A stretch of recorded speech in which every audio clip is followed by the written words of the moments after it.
Eh mais c'est vachement bien ce truc-là. Alors donc c'est ça ton kiff. Mais comment t'es tombé là-dedans toi? Attends, mais t'en as combien dans ta collecte? Je savais même pas que ça existait ça, tiens. Oh, ça a l'air chouette. Tes potes doivent devenir complètement ouf en fait. Oh là là, dis donc, c'est cool, c'est quoi? C'est cool, c'est quoi? Un podcast de qualité avec Ekoto et Joe.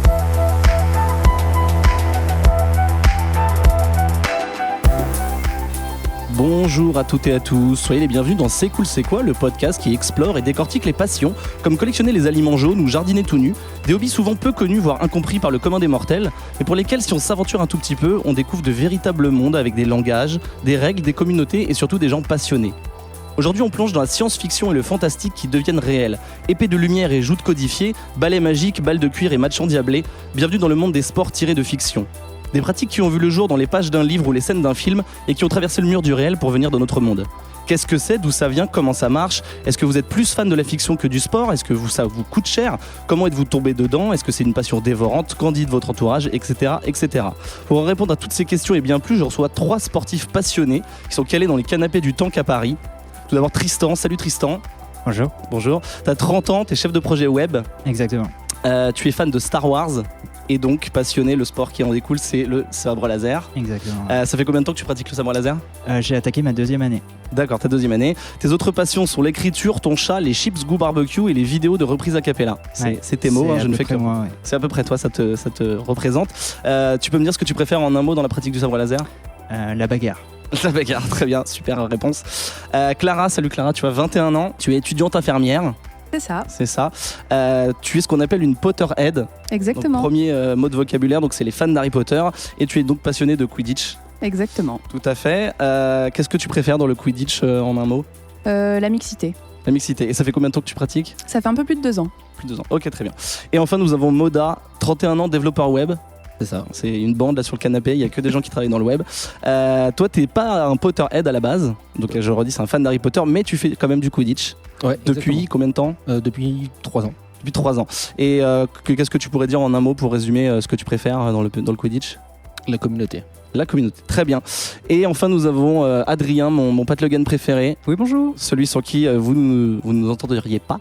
Et non. Est-ce que ça va bien, Adrien? Est-ce que tu es prêt pour un nouvel épisode? Ça va très bien, j'ai vraiment hâte d'entendre tous ces témoignages passionnés, de gens passionnants. Ça va être super. On va d'abord faire un petit message, parce qu'en fait, une passion qu'on vit pleinement, ça prend du temps et de l'énergie. Surtout quand on court dans les champs en armure ou qu'on part à la chasse aux pins dans les parcs d'attraction. Donc si vous êtes fatigué, voire courbaturé par votre passion, ou même si votre truc c'est la sieste, quoi de mieux que le prodigieusement confortable matelas Casper, composé de différentes couches de mousse, dont une à mémoire de forme, pour un confort optimal et une régulation de la température. Vous aimez les baskets hors de prix? Dommage. Les matelas Casper sont à prix abordable car vendus livrés directement aux consommateurs et non en magasin. Essayez-les pendant 100 nuits avant que ça devienne votre passion.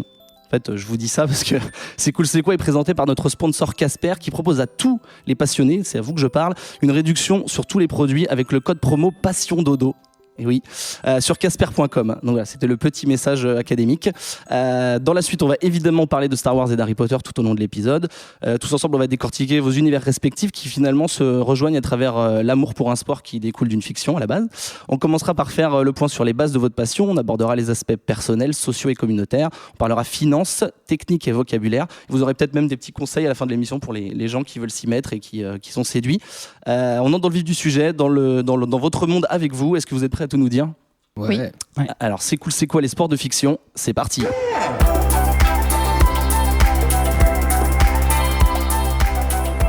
On va parler d'abord des bases avant de creuser un petit peu plus.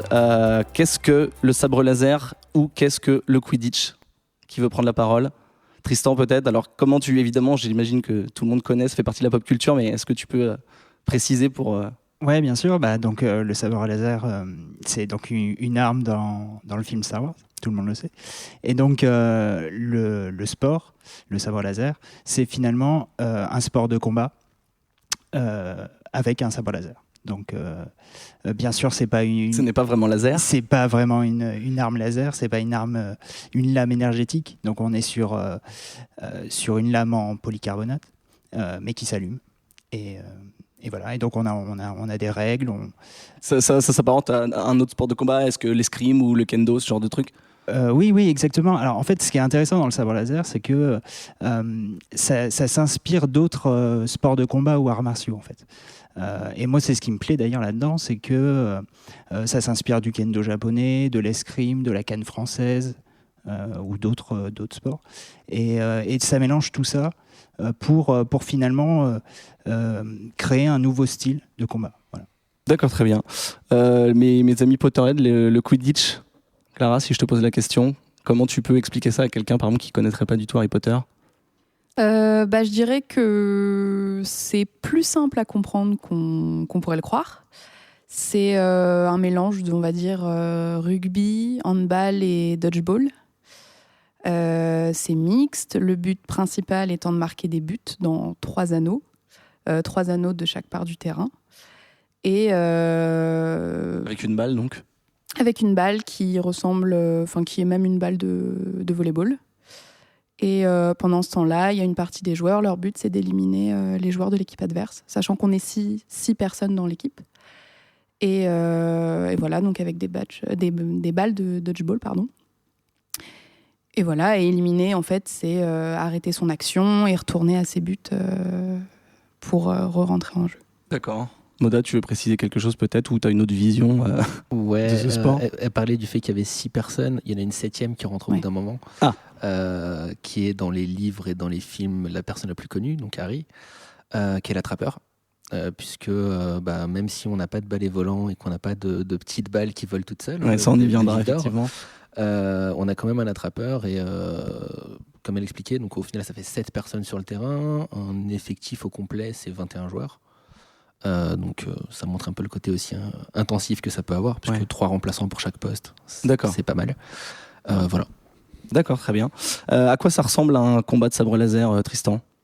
Alors, un combat de sabre laser, c'est assez simple. En fait, le sabre laser, c'est un sport de touche. Donc, le but, c'est pas de mettre KO son adversaire. Donc, on n'est pas sur une question de force. Globalement, on va toucher l'adversaire. En fait, 2 combattants entrent dans un cercle d'environ 8 mètres. On se salue. Il y a plusieurs arbitres. En fait, il y a plus d'arbitres que de combattants. Parce qu'en fait, c'est relativement compliqué à arbitrer. Et en fait, il y a une durée limitée qui peut être de 2 à 3 minutes. Et le but, c'est de marquer des points, en fait, en fonction d'où tu touches l'adversaire. Ok, donc comme en escrime un peu. Voilà, la tête, le torse, les bras, les jambes, etc. On compte des points. Et celui qui, à la fin du temps, a le plus de points, gagne le combat. D'accord, très bien. Clara, tu disais que le Quidditch, ça se passe au point aussi. J'ai vu les films. Je crois que quand l'attrapeur attrape, c'est fini, c'est ça ? Oui, c'est ça. Pas de bêtises. Sauf que dans le film, je crois qu'il marque 150 points quand l'attrapeur. Nous, c'est 30 points. Sachant qu'un but compte 10 points. Ok. Voilà, le snitch, une fois attrapé, marque la fin du match. Et rapporte 30 points à l'équipe qui attrape. Sachant d'accord, c'est pas parce qu'il l'a attrapé et que ça fait tellement de points que c'est inattrapable, parce que j'avais l'impression que c'était un peu ça dans les films. Dans les films, oui. Ouais, c'est ça. Après, là, voilà. Ça rajoute au score final. En fait. Voilà, après, il y a des matchs qui se jouent au snitch et il y en a d'autres où c'est plus, on va dire, pour la gloire d'attraper le snitch. Des équipes attrapent, perdent, mais ont quand même... parce que dans les compétitions, ça compte quand même parfois... dans le classement, etc. Dans le prestige, ça fait, d'accord. C'est ça. Très bien. Et puis, dans les livres et dans les films, on parle de 150 points, même si ça fait pas un écart monstrueux pour eux. Enfin, pour nous, ça ferait un truc énorme. Donc, on a mis ça à 30 points. Mais aussi, c'est ce qui donne la victoire, encore une fois, parce que Harry est le héros et qu'à un moment, il faut absolument que son équipe gagne. Quoi. Mais justement, est-ce que tu peux me dire les différences qu'il y a notables ? Bon, évidemment, vous ne volez pas, tu l'as dit dans l'intro, je pense que tout le monde le sait et c'est un peu une source de moquerie, mais on en parlera un peu plus tard. C'est quoi les différences significatives entre ce qui se passe dans les livres ou les films et ce qui se passe sur le terrain ? Déjà dans les tenues. Ouais. Puisque une des premières choses, alors c'est ce qui a été fait au tout départ quand le sport a été adapté en 2005 aux États-Unis. On joue pas avec des capes, on joue pas avec des vrais balais. Non mais il faut le préciser parce que c'est une différence notable. D'accord, bien sûr. Notable. Après, de la même façon, on n'a pas de balles qui volent toutes seules, comme j'expliquais tout à l'heure. Donc on a adapté ça au final. Le soifle. Alors tu peux expliquer ce que c'est ? Alors le soifle, c'est la balle qui permet de marquer des buts. D'accord. Dans les 3 cerceaux, les 3 cercles dont Clara parlait. Voilà. D'accord. Et comme disait Clara tout à l'heure, le SOAF, donc, on l'a remplacé par une balle de volley. Un peu dégonflée. Un peu dégonflée, de façon pour pouvoir avoir une prise plus simple à une seule main. Quand on regarde dans les films, c'est une balle qui est assez solide, qui a une prise en elle-même. Donc voilà, c'est vraiment des petites différences comme ça. Le cognard, comme je disais, il vole pas tout seul. On a remplacé par des balles par des balles de dodgeball. Et concrètement, d'ailleurs, le rôle des batteurs, c'est du dodgeball. On fait de la balle aux prisonniers. D'accord. Basique. Donc voilà. Et le balai ? Je suis obligé de poser la question. Le balai, on a remplacé ça par un... Alors, ça dépend un petit peu des équipes. Plus généralement, en compétition, c'est des tubes de PVC. Moi, je sais, quand j'ai démarré, alors c'était avec une équipe de Paris aussi, mais c'était une tige de bambou, en fait. Parce que le bambou, c'est flexible, ça casse pas si facilement que ça. Mais du coup, quelle est l'utilité de... Parce que dans le film ou dans les livres, ils volent avec, comme un balai magique. Mais là, quel est l'intérêt d'avoir ça ? J'ai envie de te dire, quel est l'intérêt de dribbler au handball ou de jouer copier au football ? D'accord. Voilà, c'est le handicap de tout sport, en fait. D'accord, c'est un handicap. Ok, très bien. D'accord. Tristan, est-ce que toi, tu as des... Enfin, oui, déjà, tu l'as dit dans l'intro, c'est pas laser, c'est pas un vrai laser. Ouais, voilà, on essaye d'éviter de perdre des membres à chaque combat et de se battre sur des planètes en lave. Par contre, t'as dit que ça s'allumait. Ouais, ça s'allume. Très bien. Est-ce que ça fait vous ou pas ? Alors, nos sabres de combat ne font pas de bruit. Enfin, pas de son. Tout simplement parce que si on était 14 dans une salle avec des sabres qui font du bruit, on deviendrait très vite fou. Et d'ailleurs, on a essayé 1 ou 2 fois, c'est très désagréable. Donc en fait, c'est des sabres donc, qui s'allument, mais qui ne font pas de bruit. D'accord. Et alors, pourquoi ça s'allume du coup ? Parce que est-ce qu'il y a un intérêt ? Est-ce que c'est comme pour le Quidditch ? Enfin, j'imagine que c'est pas un handicap, mais est-ce que c'est pour être plus dans l'univers dont c'est sorti ou... Ben oui, enfin, il y a des gens que ça amuse que le fait que le sabre s'allume. Après, je veux dire, dans un autre sport comme le kendo par exemple, kendo japonais, on se bat pas vraiment avec des vrais sabres, on se bat avec des sabres en bambou. Ouais. Là, on se bat pas avec des vraies armes énergétiques, donc pour symboliser ça, on fait que ça s'allume. Et en fait, ce qu'on aime bien se dire, c'est que quitte à se battre avec des armes factices, autant qu'elles aient de la gueule et que ça s'allume, que ça soit fun, et voilà. Adrien. T'as ta couleur, enfin ton sabre il a une couleur et genre c'est toujours la même et c'est un peu la tienne, comme un maître Jedi dans les films ou pas ?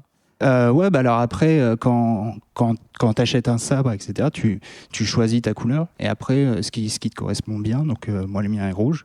Mais après, j'en ai aussi acheté un bleu. Parce que, il les allume sur le plateau, voilà, et donc en fonction de l'humeur, tu peux changer. Ah, j'allais te demander si t'avais choisi rouge parce que t'étais un site ou donc parce quand t'es vénère, tu prends le rouge. Ouais, voilà. Ok.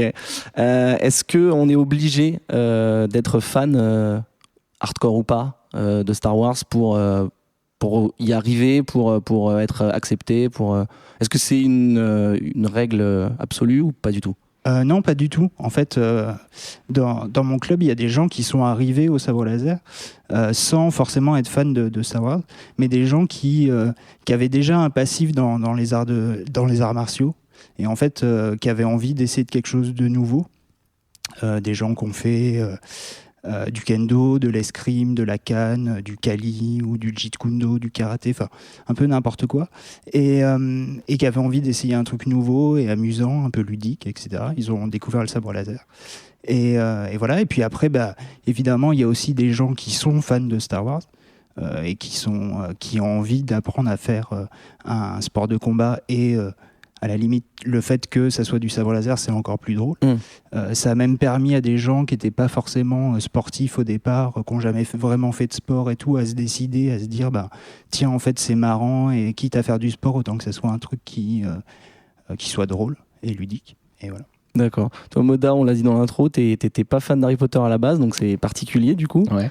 Tu peux nous expliquer un peu, selon toi, est-ce que ça a été bien pris le fait que tu sois pas fan, par exemple ? Est-ce que les gens ont trouvé ça bizarre ou est-ce que ça n'a pas du tout eu d'importance ? Alors, ça n'a pas du tout eu d'importance.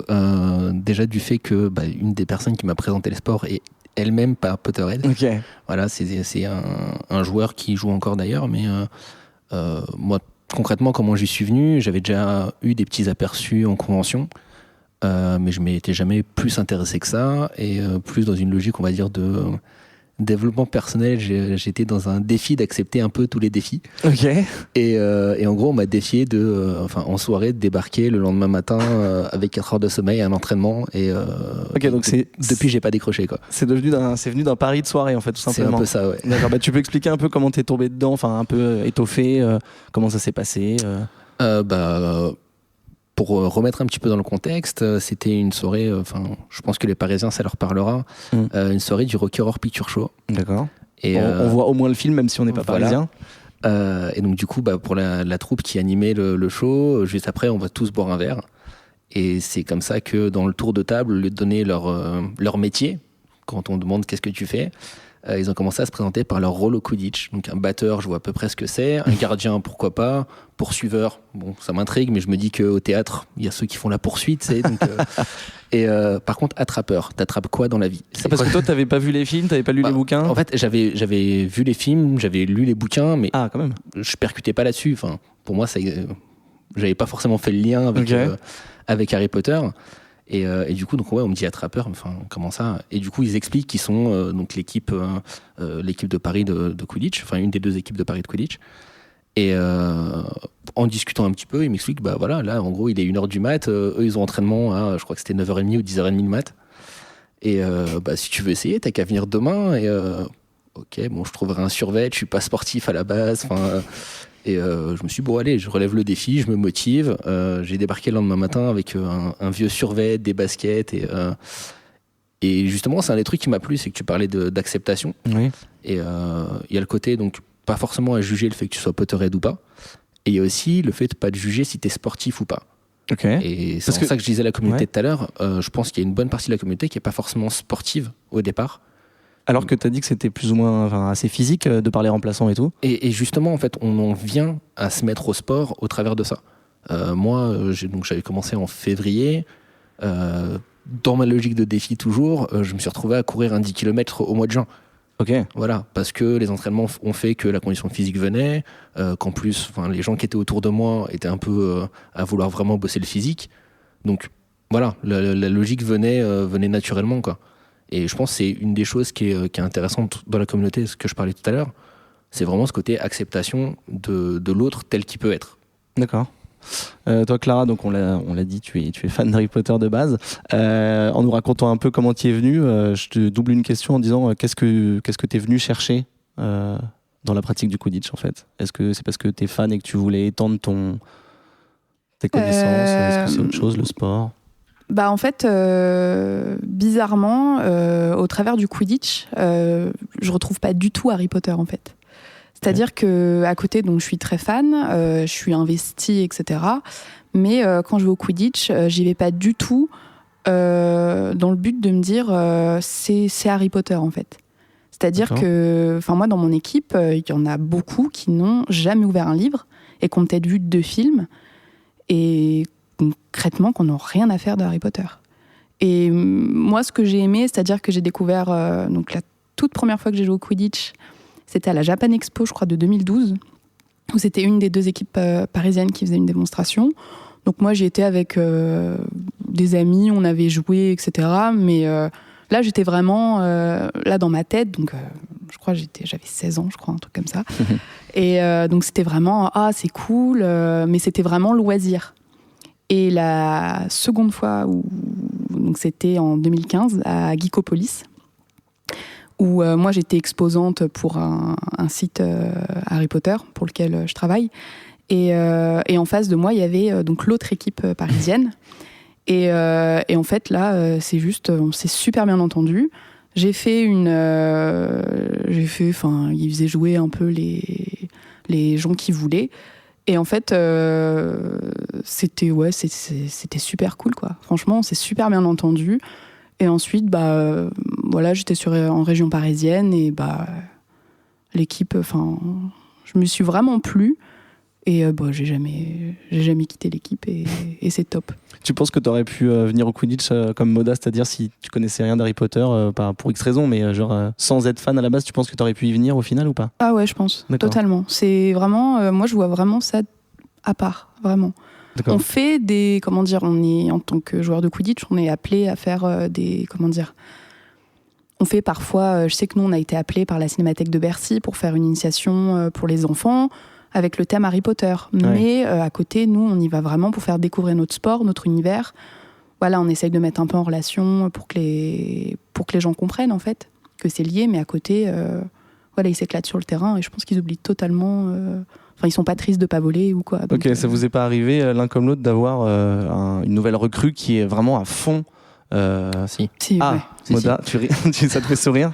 Alors, pas forcément recrue, parce que c'est moi, quand j'ai rejoint l'équipe de Lille, il y avait une personne qui était présente, plusieurs personnes qui étaient présentes dans l'équipe, qui, elles, étaient là avant tout parce qu'elles étaient fans.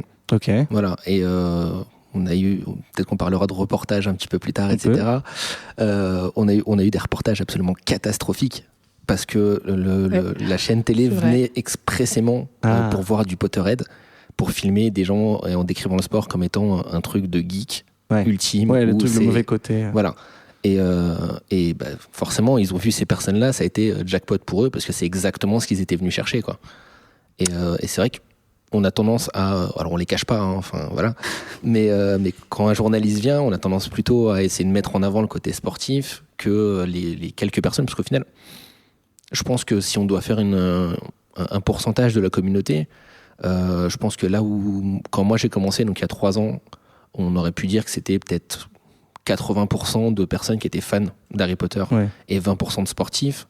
Je pense que là, sans exagérer, on est peut-être quasiment à moitié-moitié en fait, voire peut-être même qu'il y a plus de sportifs que de gens qui sont fans d'Harry Potter. C'est en train de se détacher progressivement de l'image purement fictionnelle. Tout à l'heure, Clara parlait du fait qu'on était invité sur des animations Harry Potter. Moi, à l'inverse, là, avec la fédération, on a reçu une demande de la part du Creps de Wattignies, donc qui est une ville à côté de Lille, pour expliquer. Et en fait, pour avoir un intervenant diplômé dans le domaine du sport, pour faire une intervention auprès de leurs apprentis, pour décrire le sport. D'accord, en mode sportif, voilà, donc, comme n'importe quel sport. Ouais. Oui, d'ailleurs, parce que je ne l'ai pas dit dans ton intro, mais tu es président de la fédération du Quidditch français. Voilà, et toi, Clara, tu fais partie, tu peux dire ton équipe, tu as le maillot, mais c'est vrai que j'ai pas présenté comme ça. Je fais partie des Titans Paris Quidditch. Qui est, parce que tu me l'as dit par mail, championne Qui est championne de France. Voilà. Et 2 fois championne d'Europe. Ça va, ça c'est cool. Tristan, pour revenir à Star Wars, toi tu parlais, tout à l'heure en description tu parlais de toutes les influences des arts martiaux. Donc toi, comment tu y es venu justement? Est-ce que c'est par les arts martiaux et je vais te poser en même temps la question, pourquoi pas faire du kendo ou de l'escrime du coup? En fait, du kendo, j'en ai fait pendant mes études. Et en fait, très récemment, je me suis dit, tiens, je reprendrais bien un sport. Et donc, je m'orientais vers des sports de combat. Je me disais, tiens, je reprendrais peut-être le kendo ou l'escrime, etc. Et vraiment, j'avais un peu de mal à me décider. Et puis, en fait, j'ai trouvé un club qui, sur les réseaux sociaux, est assez actif pour essayer de faire connaître le sabre laser. Et je connaissais l'existence du sabre laser par des vidéos YouTube de clubs étrangers. Je savais que ça se faisait ailleurs, aux États-Unis, en Asie, etc. Mais en fait, j'avais aucune idée que ça se faisait en France. Et donc, j'ai découvert ce club et je me suis dit, bah oui, bien sûr, je vais faire ça. C'est évident. Parce que tu étais déjà fan de Star Wars. Oui, parce que je suis fan de Star Wars depuis longtemps. Et donc, je me suis dit, tiens, ça va être amusant, ça va mélanger les deux. J'ai envie de faire un sport de combat. Et en plus c'est lié à Star Wars. D'accord. Et à l'inverse, je vous pose la question à tous les trois. Pourquoi pas toi, Moda, parce que t'étais pas fan, mais pourquoi faire la continuité d'un truc que vous aimez via le sport et pas, pourquoi pas faire du GN, par exemple, le Grandeur Nature, on en a déjà parlé dans un autre épisode, qui serait un autre pendant de votre amour pour Harry Potter ou pour Star Wars. Pourquoi c'est le sport qui t'a plus séduit? Parce que t'aurais pu glisser sur autre chose, c'est pas incompatible même peut-être? Clara? En fait, je fais les deux. Voilà, mais je fais pas du grandeur nature, mais à côté, je fais d'autres choses. Ou du cosplay, ou du. Mais en fait, je suis tombée par hasard dessus et j'ai aimé. Et donc voilà. Et c'est pas incompatible du tout? Non, c'est. Non, je pense pas. Je pense qu'on peut faire. Un petit truc qui est tombé dans le. Tout va bien. Et du coup, mais par contre, allier les deux, c'est pas quelque chose qui te. Parce que tu parlais des ateliers que vous faisiez pour les enfants où c'est vraiment volontairement t'aimer pour Harry Potter, mais mélanger, je sais pas si à un moment tu dois te costumer pour faire un match, ça t'intéresse pas? On nous l'a jamais demandé. Okay. En fait, les quelques demandes qu'on a pu avoir. On a essayé d'éviter en fait de mêler les deux. Voilà. Okay. Parce que on veut. En fait, l'idée, c'est vraiment de montrer que le Quidditch est un sport et d'évacuer cette image-là de juste le délire de geek. Et du coup, on a eu des demandes de petits festivals, je pense par exemple du côté de Reims, où l'organisateur était non, mais les joueurs viendront sur scène en tenue et feront une démonstration en tenue. Bah non, parce que dans ce cas-là, c'est pas une démonstration en fait. Oui, en plus les tenues, elles n'existent pas. Vous avez des maillots de joueurs, mais vous n'êtes pas d'accord. Ça fait pas partie du tout de l'équipement. Et du coup, on a essayé de faire le filtre là-dessus. C'est vrai qu'au final, les équipes n'ont peut-être pas entendu parler. Et la majorité des événements que nous on reçoit, c'est des événements qui sont orientés sportifs. Okay. Donc, d'accord. Est-ce que le côté, parce que par exemple si je pense à des groupes pour le Quidditch, je pense tout de suite aux maisons dans le film Harry Potter, Gryffondor, etc. Pour Star Wars, c'est encore plus soutenu, c'est les Jedi tout simplement. Est-ce que ce côté appartenance à un groupe, est-ce que ça se reflète dans le sport? Toi, donc tu dis qu'effectivement vous n'êtes pas en costume, Moda, mais est-ce que il y a un délire de maison ou d'appartenance à des clans ou des trucs comme ça? Et toi, Tristan, est-ce que il y a le côté de Jedi qui vient parfois, Tristan, si tu veux, ou est-ce que ça n'a rien à voir du tout? En fait, nous, dans notre pratique sportive, mais je me reconnais dans ce qui a été dit précédemment, en fait, on s'attache pas tant que ça à l'univers Star Wars. C'est-à-dire, moi, je suis venu au sport, peut-être éventuellement par Star Wars, mais en fait, je suis resté pour la pratique sportive. Et en fait, la difficulté qu'on a quand on parle avec des gens, c'est de faire comprendre qu'effectivement c'est un vrai sport. On a une vraie pratique physique, il y a des vraies règles, etc. Et ça a une intensité réelle. On n'est pas là pour jouer à Star Wars, pour faire du cosplay, piou-piou, etc. Donc du coup, en fait, nous, on ne s'attache pas vraiment au vocabulaire ou de Jedi, Sith, etc., au rang de Padawan, Jedi. Ça, c'est le cas pour tout le monde, ou est-ce que... parce que tu parles de ton club à toi, mais par exemple, dans le monde entier ou même dans d'autres clubs français, est-ce que c'est partout pareil ? Alors non, parce qu'en fait, le sabre laser est un sport relativement jeune, en tout cas en France. Et donc, en fait, quand tu discutes avec des gens de différents clubs, on a des pratiques qui sont relativement différentes, même s'il y a un socle commun. Il y a quand même des pratiques qui sont assez différentes. Et certaines personnes sont encore très attachées au folklore Star Wars. D'accord, ok. Alors que nous, on a fait le choix dans notre club d'un peu s'en détacher. Je pense pour essayer de donner une forme de légitimité au sport en fait, pour dire oui, on fait pas juste cow-boy et indien, on fait pas juste semblant quoi. Et tout à l'heure mon collègue disait oui, en fait on a un peu un problème de perception dans les médias. Le sabre laser, c'est aussi un peu la même chose. Tous les ans, quand il y a un nouveau film Star Wars qui sort au cinéma, t'as toute la presse qui essaye de joindre des clubs de sabre laser pour faire un papier, une émission, un truc. Et à chaque fois, il en ressort, apprenez à combattre comme Maître Yoda, etc. etc. Et ça a tendance à un peu agacer dans la communauté, dans le sens où tu as l'impression qu'on ne te prend pas vraiment au sérieux. Oui, bien sûr, ouais. Très bien. Est-ce que vous avez quelque chose à rajouter, Moda, sur la même question ? Est-ce que... je ne sais plus du tout quelle était la question en plus. C'est un peu parallèle aussi, le fait qu'on est tout le temps ramené à cet univers-là. Nous, par contre, on a choisi de garder les termes de cognard, de soif, de vif d'or. Mais ça reste dans un contexte. Par exemple, quand on décrit les postes, c'est des postes qui sont dans le jeu. Il y a une vraie transcription dans le jeu, en fait. Je pense que la blague qu'on doit souvent leur faire, c'est le fait que il n'y a pas des Jediistes chez vous, puisque je sais que c'est une religion qui est reconnue aux États-Unis. Nous, on a toujours ce côté-là de. Tout à l'heure, tu parlais des maisons. Quand tu as des passants qui passent en plein entraînement, c'est qui gagne, Gryffondor ou Serpentard. Alors qu'ils voient vraiment vos couleurs sur vos maillots et peut-être même je vois le maillot de Clara où il y a marqué Titan en gros, donc du coup. Et du coup, dans ces cas-là, toi, t'as pas envie de leur dire non, écoutez, on est un vrai. Enfin, j'imagine que tu passes pas forcément ton temps à te justifier, mais. Alors, généralement, quand je viens aux entraînements des Titans, je passe plus de temps à faire de la com qu'à m'entraîner, parce qu'ils sont un peu physiques et que je commence moi un peu à craquer physiquement. On voit pas, mais je suis un peu enrobé. T'es balèze. Moi, je veux dire, t'es balèze. Non, mais le truc, c'est justement. Je disais, pendant ce temps-là, je m'entraîne pas. Généralement, quand on est en entraînement, on s'entraîne et on n'a pas forcément le temps de reprendre les gens ou d'aller faire de la com autour de ça. On essaye de le faire quand les gens sont vraiment intéressés, donc quand les gens s'arrêtent et posent la question. Quand c'est juste des personnes qui, en passant, crient ça, on prend même pas la peine de chercher en fait. D'accord. Mais parce que par exemple, je l'ai jamais feuilleté, mais je sais qu'il y a un bouquin qui existe, qui est sûrement peut-être un peu commercial, tu vas peut-être pouvoir me répondre, sur le Quidditch, les règles du Quidditch. Donc c'est-à-dire qu'il y a des règles qui existent vraiment, mais est-ce que c'est les règles dans le film un peu édulcorées, et est-ce qu'elles sont différentes des vôtres? Enfin, je veux dire, est-ce que, en parlant, tu as dit que ça avait été créé en 2005, est-ce qu'il y a un gars qui a dit, ok, maintenant la Bible du Quidditch dans le monde réel, des moldus, si on veut dire un petit mot, c'est ça, et genre tout le monde s'y adapte, ou est-ce que c'est comme pour Tristan, genre il y a plusieurs écoles? Clara, si tu veux répondre. Je pense que vous parlez du rulebook, c'est ça? Non. Je sais pas, moi j'ai juste vu un truc. Je sais pas, peut-être. Le Quidditch à travers les âges. Ouais, je pense c'est qu'il peut-être parle ça. du Quidditch à Oui, travers les âges. alors non, c'est vraiment ça, c'est vraiment. Enfin, le livre en gros recense les équipes dans Harry Potter. D'accord, ok. Donc c'est Alors vraiment que un truc nous, sur le livre sur lequel on se base, qui est remis tous les ans, tous les 2 ans au goût du jour, c'est le rulebook et c'est D'accord. vraiment les règles. C'est-à-dire D'accord. que l'arbitrage se fait à partir de ces règles-là et c'est pareil pour le monde entier en fait. D'accord, ok. C'est un truc général. Alors que le Quidditch à travers les âges, non, c'est vraiment un livre qui a été écrit par J.K. Rowling D'accord, ok. pour les fans. Et ça a globalement rien à voir avec. Pour on m'y être retrouve intéressé, les socles, mais. ça part vraiment, vraiment, ça explique la base du Quidditch C'est ça. dans Harry Potter. Ok. Et ça part vraiment des origines jusqu'à ce qu'on peut voir Donc dans les C'est livres, dans vraiment les films. folklorique, c'est un truc. Voilà. D'accord.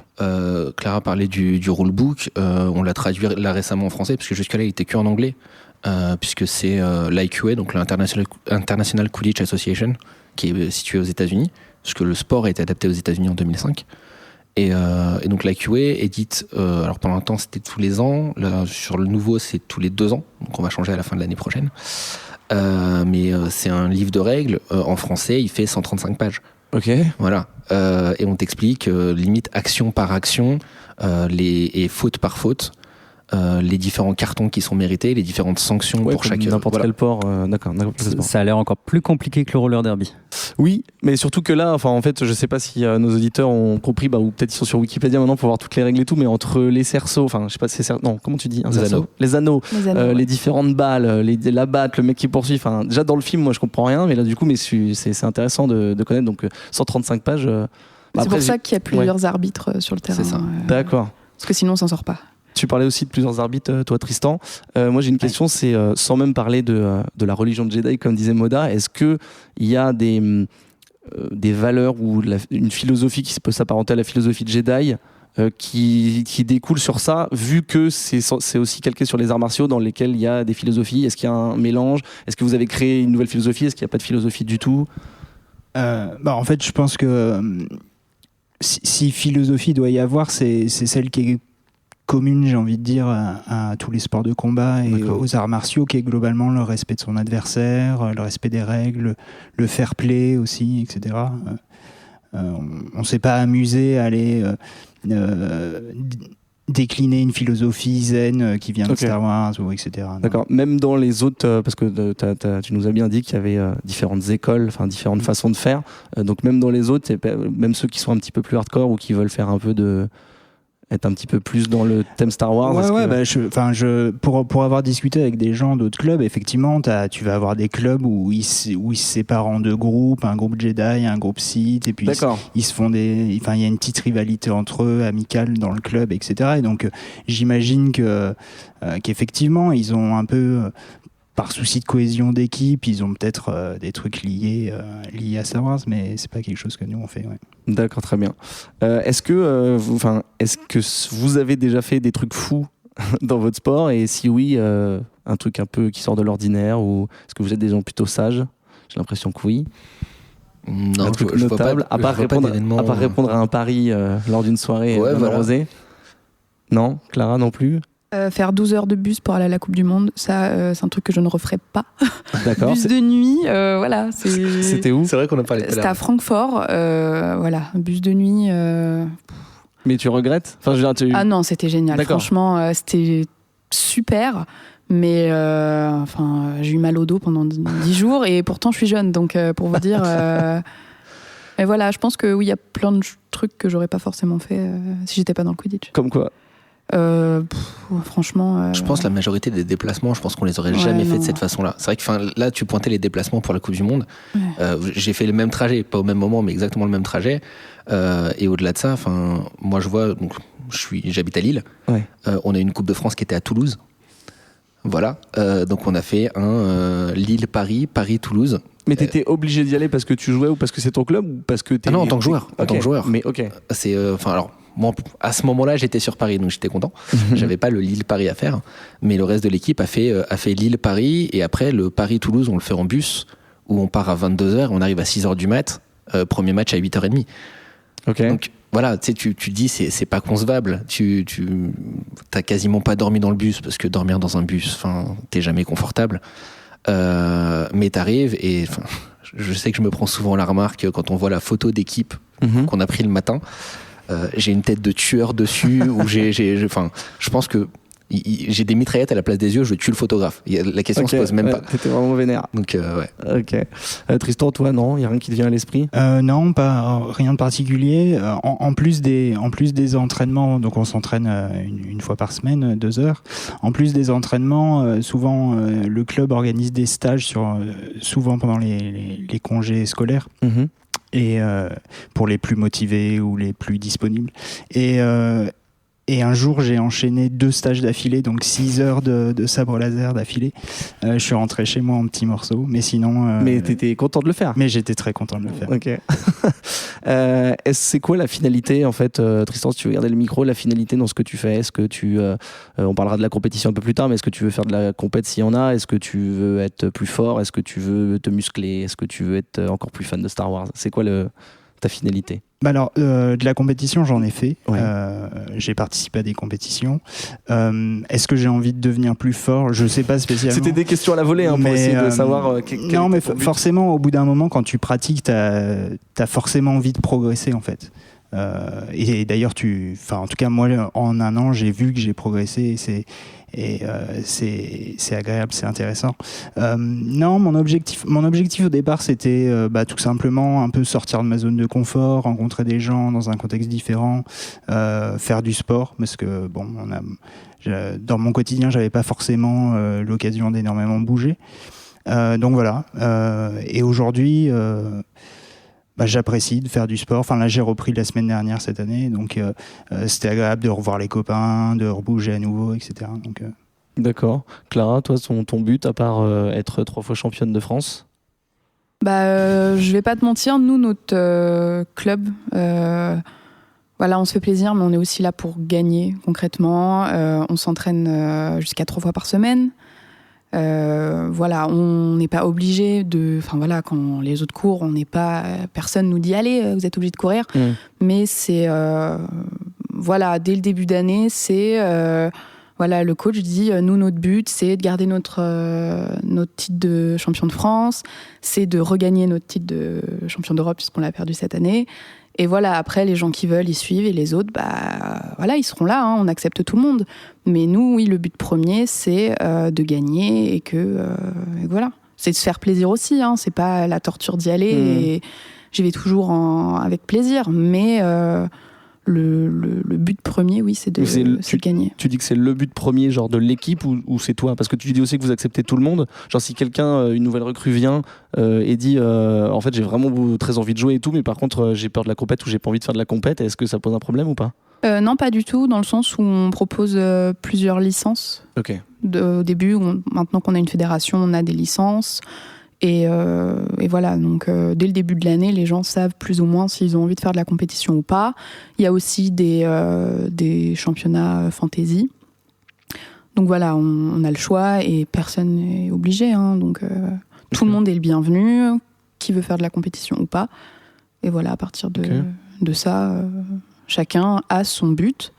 Mais le but des Titans et de, pas toutes les équipes françaises, mais de quand même pas mal d'équipes, c'est de gagner, de de faire le meilleur possible. D'éclater les autres. Voilà, exactement. De les défoncer. De casser des clavicules. Voilà. Il n'y en a pas eu beaucoup de cassés. Oui, enfin nous on en a eu une justement au championnat de France, donc depuis c'est un peu la revanche. Je me rends pas compte à quel point ça peut être physique. Je l'ai demandé justement la pire blessure qu'il peut y avoir, parce que Moda t'as dit que c'était très physique. Toi tu parles de clavicule cassée. Je pense que c'est ça la plus grosse qu'on ait eue. Enfin moi à ma connaissance c'est une des plus grosses qu'on ait eues, clavicule cassée, clavicule déboîtée. Bah, il y a eu. Steph, c'est une clavicule aussi, il me semble. C'est un sport de contact. Enfin, oui. on a le droit. On a le droit de plaquer. C'est-à-dire que logiquement, on a le droit de plaquer que par devant. Mais voilà, il y a nous, on a une fille, Jessica, dans notre équipe, qui au championnat d'Europe, un gros bourrin par derrière. Ça, c'est faute. Enfin, clavicule, c'est carton rouge. Carton rouge. C'est carton rouge. Parce que pour juste, on a parlé vite fait d'Eric tout à l'heure, pour préciser un petit peu, il y a ceux qui doivent mettre la balle dans les cercles, j'ai du mal, ces cercles. Anneaux. Putain, je vais y arriver. Ceux qui doivent mettre la balle dans les anneaux, ceux qui doivent faire la balle aux prisonniers pour bloquer les autres, et celui qui doit attraper le snitch. Et du coup, ces trois postes-là se mélangent jamais. C'est-à-dire, celui qui doit marquer un but dans les anneaux, il peut pas. Non, c'est ça. Okay. Chacun, on n'a pas le droit d'interagir en fait avec. Le jeu des autres joueurs. D'accord, et donc le plus physique, j'imagine que c'est moi je trouve que c'est batteur. Pour avoir fait les deux. Alors, moi je joue batteur. Non, je joue batteur, je joue poursuiveur depuis peu de temps. Là où je considère que poursuiveur c'est plus physique, c'est dans le sens où on va beaucoup plus au contact. Ouais. Les poursuiveurs vont se plaquer. Okay. Là où les batteurs se plaquent. Poursuiveur, c'est celui qui rattrape qui vont marquer des buts. Ah, qui vont marquer des buts, d'accord. Voilà. Très bien. Poursuiveur, c'est ceux qui vont marquer des buts. Et en fait, du fait qu'il y ait une balle et qu'il soit 8 à se battre pour avoir la balle, forcément pour moi, je vois plus d'impact physique. Comme je disais, la majorité des plaquages c'est plus des poursuiveurs que des batteurs. Les batteurs ont le droit de se plaquer entre eux. Okay. Et juste la petite chose, c'est on parlait du fait qu'il n'y avait pas forcément d'interaction entre les rôles. En fait, il y a un poste qui a dans son jeu une interaction avec tous les autres postes, c'est les batteurs. Ouais. Parce que le batteur, il a le droit d'éliminer avec son cognard tous les autres joueurs. Que ce soit gardien, poursuiveur, attrapeur ou cognard, batteur. C'est une balle. C'est aussi la balle de dodgeball. Ok, voilà. C'est ça, d'accord. La balle avec laquelle il joue à la balle au prisonnier. J'essaie de simplifier pour nos auditeurs qui n'ont pas encore toutes les règles en tête. Il n'y a pas de souci. Et par contre, oui, j'ai pas le droit, moi, en tant que batteur, de mettre sur le chemin d'un poursuiveur, par exemple. Je peux pas l'empêcher, je peux pas le gêner physiquement. Ma balle a le droit de l'arrêter. Parce qu'à partir du moment où il est touché, il est hors jeu. Mais ouais, après, on parlait des plaquages. Les plaquages, c'est forcément par devant, normalement. C'est à un bras. Et contrairement au rugby, où il y a des plaquages où en gros, tu arrives pleine vitesse et tu balances le mec au sol en premier. Non, là, c'est toi, tu l'attrapes, généralement au niveau de la taille, au niveau du bassin. Et en fait, tu le ramènes vers toi. Ok. Donc le mouvement est un peu moins violent que si c'était un plaquage. Je sais qu'apparemment, il y a eu des essais aux États-Unis sur des plaquages à 2 bras. Sauf que je me demande. La R&D du coup. C'est ça. On est dessus, on vous tient au courant. Non, mais alors concrètement, on est encore un sport en développement. C'est-à-dire que là, on est à la 11e version du livre de règles. Le sport. Depuis 12 ans, du coup. Le sport à 12 ans, voilà. Donc c'est pour ça aussi que pendant un certain temps, on avait des livres de règles tous les ans. C'est qu'à chaque fois, il y avait des nouvelles idées et des choses qui avaient été expérimentées qui viennent. Certaines qui ont fait râler les joueurs, comme par exemple le fait que le vif d'or avait plus le droit de sortir du terrain. Il y a des photos de la toute première Coupe de France où à l'entrée des vifs d'or sur le terrain, ils rentrent avec des pancartes de grève. C'est... Okay.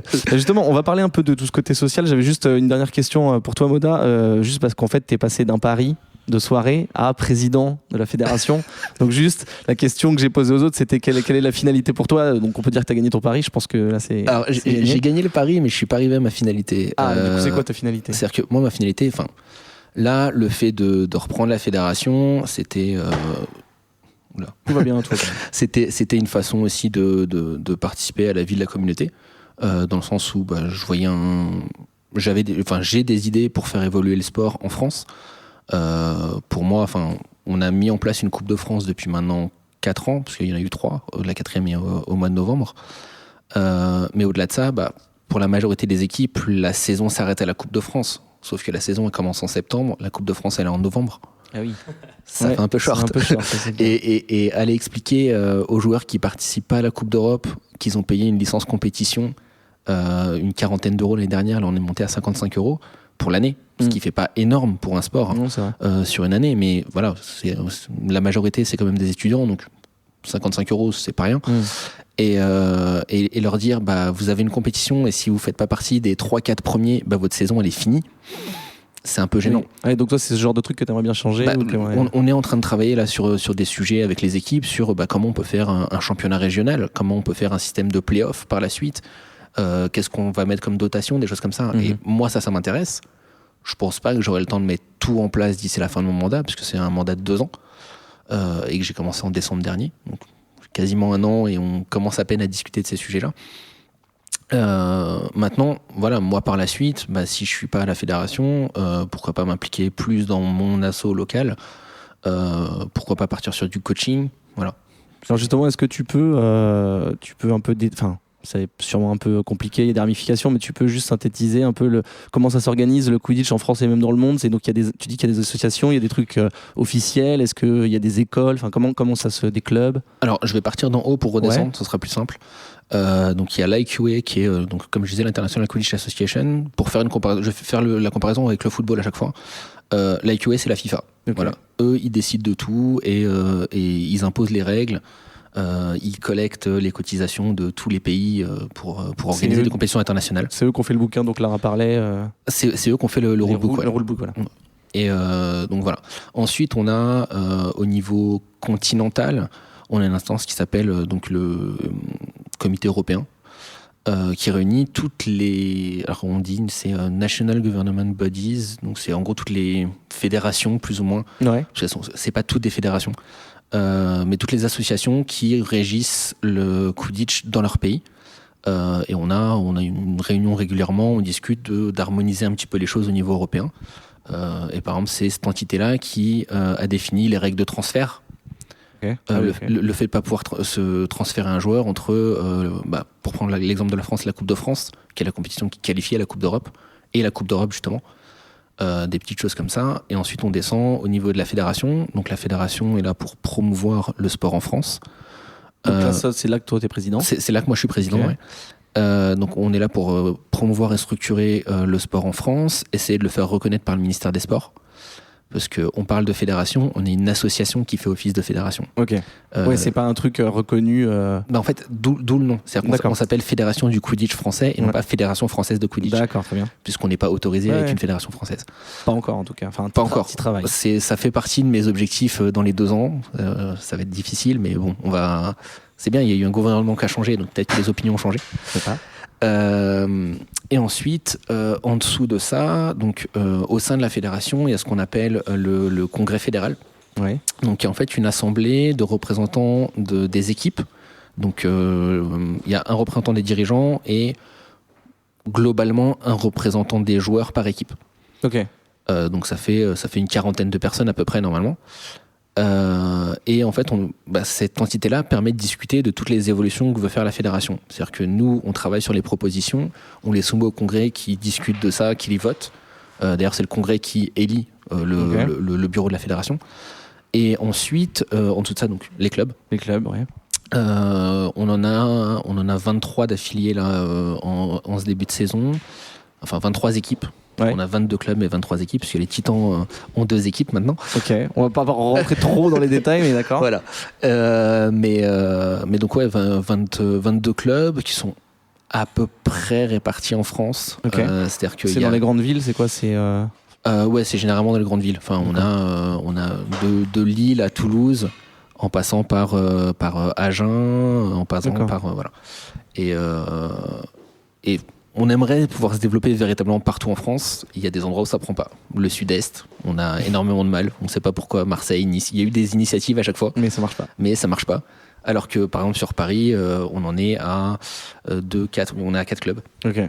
Adrien. Pardon, ça demande des équipements particuliers. Enfin, je veux dire, est-ce qu'il faut jouer, je sais pas, ça se joue en extérieur ou en intérieur? Alors, ça se joue en extérieur. Il y a eu des essais en intérieur, mais le sol, quand tu tombes sur un plaquage, ça fait un peu mal. Ouais, il faut de l'herbe un peu. Après, en termes d'équipement, on n'est pas sur des équipements qui sont ultra fous. La chose un peu compliquée, c'est qu'il faut être un peu bricoleur pour fabriquer les anneaux. Parce qu'en gros, tu prends un cerceau, il faut que tu montes ça sur un tube de PVC. Donc, voilà, tu bricoles un peu. On a des guides pour ça qui permettent aux gens qui veulent s'y mettre de le faire. Après, le balai, comme je disais tout à l'heure, c'est un tube de PVC. C'est pas ce qui coûte le plus cher. Et en termes de tenue, c'est chaussures à crampons de foot, des chaussures moulées qui coûtent 15 € à Decathlon. Et après, c'est de la récup d'autres équipements, ça, en gros. Et donc, je cherchais la barrière potentielle à monter un club, en fait. Donc je me dis, c'est avoir accès à un terrain. C'est avoir accès à un terrain, même pas, parce que par exemple, les Titans s'entraînent entre la caserne militaire et le château de Vincennes. Il y a un espace d'herbe à cet endroit-là, et ils s'entraînaient là. Il y a eu une période où ils s'entraînaient dans le parc de Bercy, sur les pelouses qu'il y a sur le parc de Bercy. La semaine, ouais. Voilà, donc on n'a même pas de lumière parfois. On s'entraîne dans le noir, entre les chiens qui se baladent. Moi, je pense ça développe la vision également. Exactement. Quand on voit la balle arriver vers nous, mais qu'elle est déjà trop proche pour la attraper. C'est trop tard. Mais je pense que moi, le plus gros frein, en fait, à monter une équipe, c'est la motivation des gens. C'est-à-dire qu'en fait, c'est plus facile d'arriver dans un club qui est déjà, où il y a déjà l'équipement, où il y a déjà quelques personnes, que de prendre l'initiative de monter une équipe. Et c'est pour ça que, par exemple, Marseille, ça prend pas. Il faut combien de personnes dans une équipe ? 7, 6 plus 1. En fait, t'avais dit 21, mais... C'est ça, quand on monte une équipe, c'est ce que j'explique à tous ceux qui montent une équipe, qui nous contactent, faut pas s'attendre, faut pas se dire, j'accepte de prendre la responsabilité de monter une équipe à partir du moment où on est 15. Dans ce cas-là, tu la monteras jamais ton équipe. Bien sûr, la majorité des équipes qui se sont créées et qui continuent à exister, elles sont montées 4-5 personnes qui montent un délire dans leur coin, qui recrutent. En fait, qui se forcent à faire les entraînements même s'ils sont pas nombreux. Et du coup, généralement, le gros cut quand tu as une création d'équipe en début de saison, c'est l'hiver. Parce que comme on s'entraîne en extérieur, à partir du moment où il va commencer à faire froid, les gens vont se démotiver. Et les 3-4 personnes qui vont te rester au mois de février, au mois de mars, tu sais qu'eux, tu peux monter l'association avec eux, qui partiront pas. Ouais. Et à partir de ce moment-là, justement, au printemps, tu as les gens qui ont envie de se remettre au sport parce que l'été arrive, etc. Et tu te retrouves à retrouver des gens que tu vas initiés, formés et qui, à l'été, normalement, auront bien accroché au sport. Et là, tu vas pouvoir commencer une vraie saison. Mais ça veut dire que tu as mis une saison complète à les intéresser, à monter ton équipe, quoi. Tristan, toi, tu fais pas partie d'un club en particulier? T'as pas un nom qui claque? Si, alors si, en fait, je fais partie de la Sport Saber League à Paris. Il y a plusieurs clubs Sport Saber League en France. Il y en a un à Mormant, à Brest, il me semble. Après, il y a d'autres clubs, tu vas trouver d'autres clubs à Paris qui sont affiliés à d'autres structures comme Ludosport ou l'Académie de sabre laser. J'ignore combien il y a de clubs en France, mais globalement, c'est les grandes villes. D'accord. Mais en fait, la difficulté, c'est que, contrairement au Quidditch, en fait, c'est pas encore hyper structuré, c'est-à-dire qu'il n'y a pas de fédération. Et donc les clubs font un peu ce qu'ils peuvent dans leur coin. Oui, parce que quand on dit académie, on a l'impression que c'est un truc, une entité officielle, mais en fait c'est juste un nom pour l'instant. Voilà, c'est juste un nom. En fait, il y a pas de fédération, donc en fait tout le monde fait un peu ce qu'il peut dans son coin. Je sais qu'il y a certains clubs qui essayent de rejoindre la fédération d'escrime. Ah, d'accord. Après, il y a d'autres clubs qui sont pas forcément favorables à ça parce qu'ils préféreraient la création d'une fédération de sabre laser. Une entité propre, ouais. Voilà, pour une question d'identité, de règles, etc. De pas dépendre de l'escrime. Mais progressivement, ça se structure. On essaye d'entretenir des liens entre clubs pour se rencontrer, faire de la compétition, etc. Et puis aussi parler de notre pratique, mettre en commun nos règles, avoir un même vocabulaire. Ok, parce que contrairement au Quidditch, vous n'avez pas une bible qui régit tout le monde. Non. Il y a des trucs, ce que tu disais tout à l'heure, il y a différents... Non, justement, il y a... alors, en fait, quand je discute avec des gens d'autres clubs, on se rend compte qu'il y a un socle commun, c'est-à-dire, effectivement, on a une forme de combat à 2 mains, une forme de combat à 1 main, etc. Effectivement, quand on touche telle zone, on va marquer un certain nombre de points, etc. Ça, c'est des trucs... Mais à chaque fois, on trouve malgré tout des différences. Par exemple, il y a des clubs où frapper la tête n'est pas autorisé, et donc ils ne se protègent pas à cet endroit. D'autres où c'est autorisé. Il y a des clubs qui font de la chorégraphie et qui appellent ça combat de sabre laser. Donc, ce qui est un peu tendancieux parfois. Mais Mais donc voilà, on essaye de discuter ensemble, mettre en commun notre pratique, essayer de voir comment on peut essayer d'harmoniser. Ah d'accord, ce que j'ai demandé, vous essayez quand même, au bout d'un moment, tu penses que ça serait bien que ce soit homogène et que tout le monde soit au diapason, ou toi ça te dérange pas ? Bah, moi personnellement, ça me dérange pas. Enfin, dans ma pratique au quotidien, ça fait aucune différence. Mais si on veut que le sport se développe et que il y ait de plus en plus de compétitions, etc., il faut qu'on arrive à avoir une pratique commune.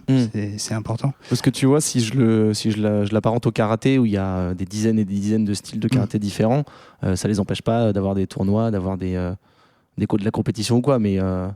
Ouais, mais par exemple... Après, c'est peut-être qu'il manque, il n'y a pas assez de gens peut-être. En fait, imagine, on organise des petites compétitions, donc soit au sein du club, soit entre différents clubs. Et en fait, tu peux passer des mois à négocier, en fait. Ouais. Bon, alors, on va autoriser de faire ça. Ah oui, d'accord, ok. Vous frappez pas la tête, mais du coup, on va autoriser de faire la tête.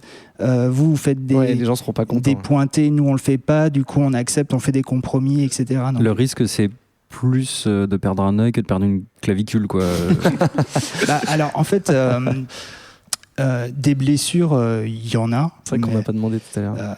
En fait, comme je disais, c'est un sport de touche, donc le but, c'est pas de faire mal à son adversaire. Cela dit, des fois, il y a des gens qui ont du mal à contrôler leur force ou dans leur rage. Ça, c'est des sites, ça. Ouais, voilà. Ou dans le feu de l'action, forcément, à un moment, tu perds un peu le contrôle et donc, des fois, tu te prends des coups. On se bat, c'est des lames de plastique qui sont relativement souples. Donc, en fait, ça fouette un peu. Tu peux revenir avec des traces rouges chez toi. Il y a un autre type de lame qui est plus rigide ou là qui fait plus des bleus, etc. Mais en fait, étrangement, les blessures sont pas forcément dues à des coups de sabre, en fait. Les blessures sont plus dues à des chutes. Oui, genre tu te fous une cheville. Ou des coups de boule. ou alors un manque de préparation physique. Ok. Par exemple, tu te pètes un tendon parce que tu t'étais pas suffisamment échauffé ou tu te pètes un genou parce que tu tombes dans un truc. Donc des blessures, il y en a, mais pas tant dues au coup de sabre. Quand on te pousse dans la lave aussi, ça c'est chiant. Ça dépend du terrain. Je sais pas si vous avez déjà remarqué, mais ça pique. Il paraît que c'est pas très stable et tout. Moda, tu voulais dire un truc tout à l'heure ? Ouais. Une petite question. Il n'y a pas du tout de volonté d'harmonisation, même au niveau international. Parce que, là, tu parles du niveau français et, même si c'est différentes pratiques, comme tu disais tout à l'heure, Ben, par rapport aux différentes pratiques en karaté, ça pourrait très bien être des variantes. C'est ça, des variantes du combat de sabre laser. Mais au-delà de ça, une volonté d'avoir comme tu disais, un socle commun, mais qui est vraiment basé, uniformisé, codifié. Il n'y a pas du tout ça au niveau européen, au niveau international. Alors en fait, quand je disais qu'il y a des différences en France, en fait, la différence est même encore plus grande quand tu vas à l'étranger. D'accord. En fait, en juin dernier, on a organisé une petite compétition internationale, entre guillemets. En fait, c'était une rencontre entre un club français et un club américain. Et en fait, ils ont une pratique vraiment assez différente de la nôtre. Déjà, eux, c'est vraiment laser. Ils ont prévenu personne, donc ils défoncent. Mais en même temps, c'est intéressant de discuter avec eux parce que finalement, on apprend en fait. Et on apprend des nouvelles choses. On se dit, tiens, ils font un truc cool, on devrait essayer d'utiliser leurs règles pour voir si ça fonctionne. Et donc,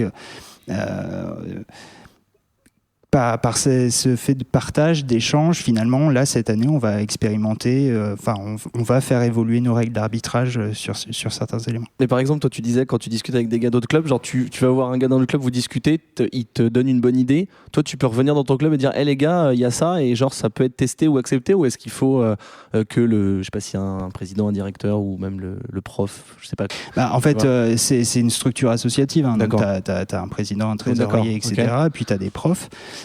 Et puis effectivement, quand on a des idées, on en parle entre nous. D'accord.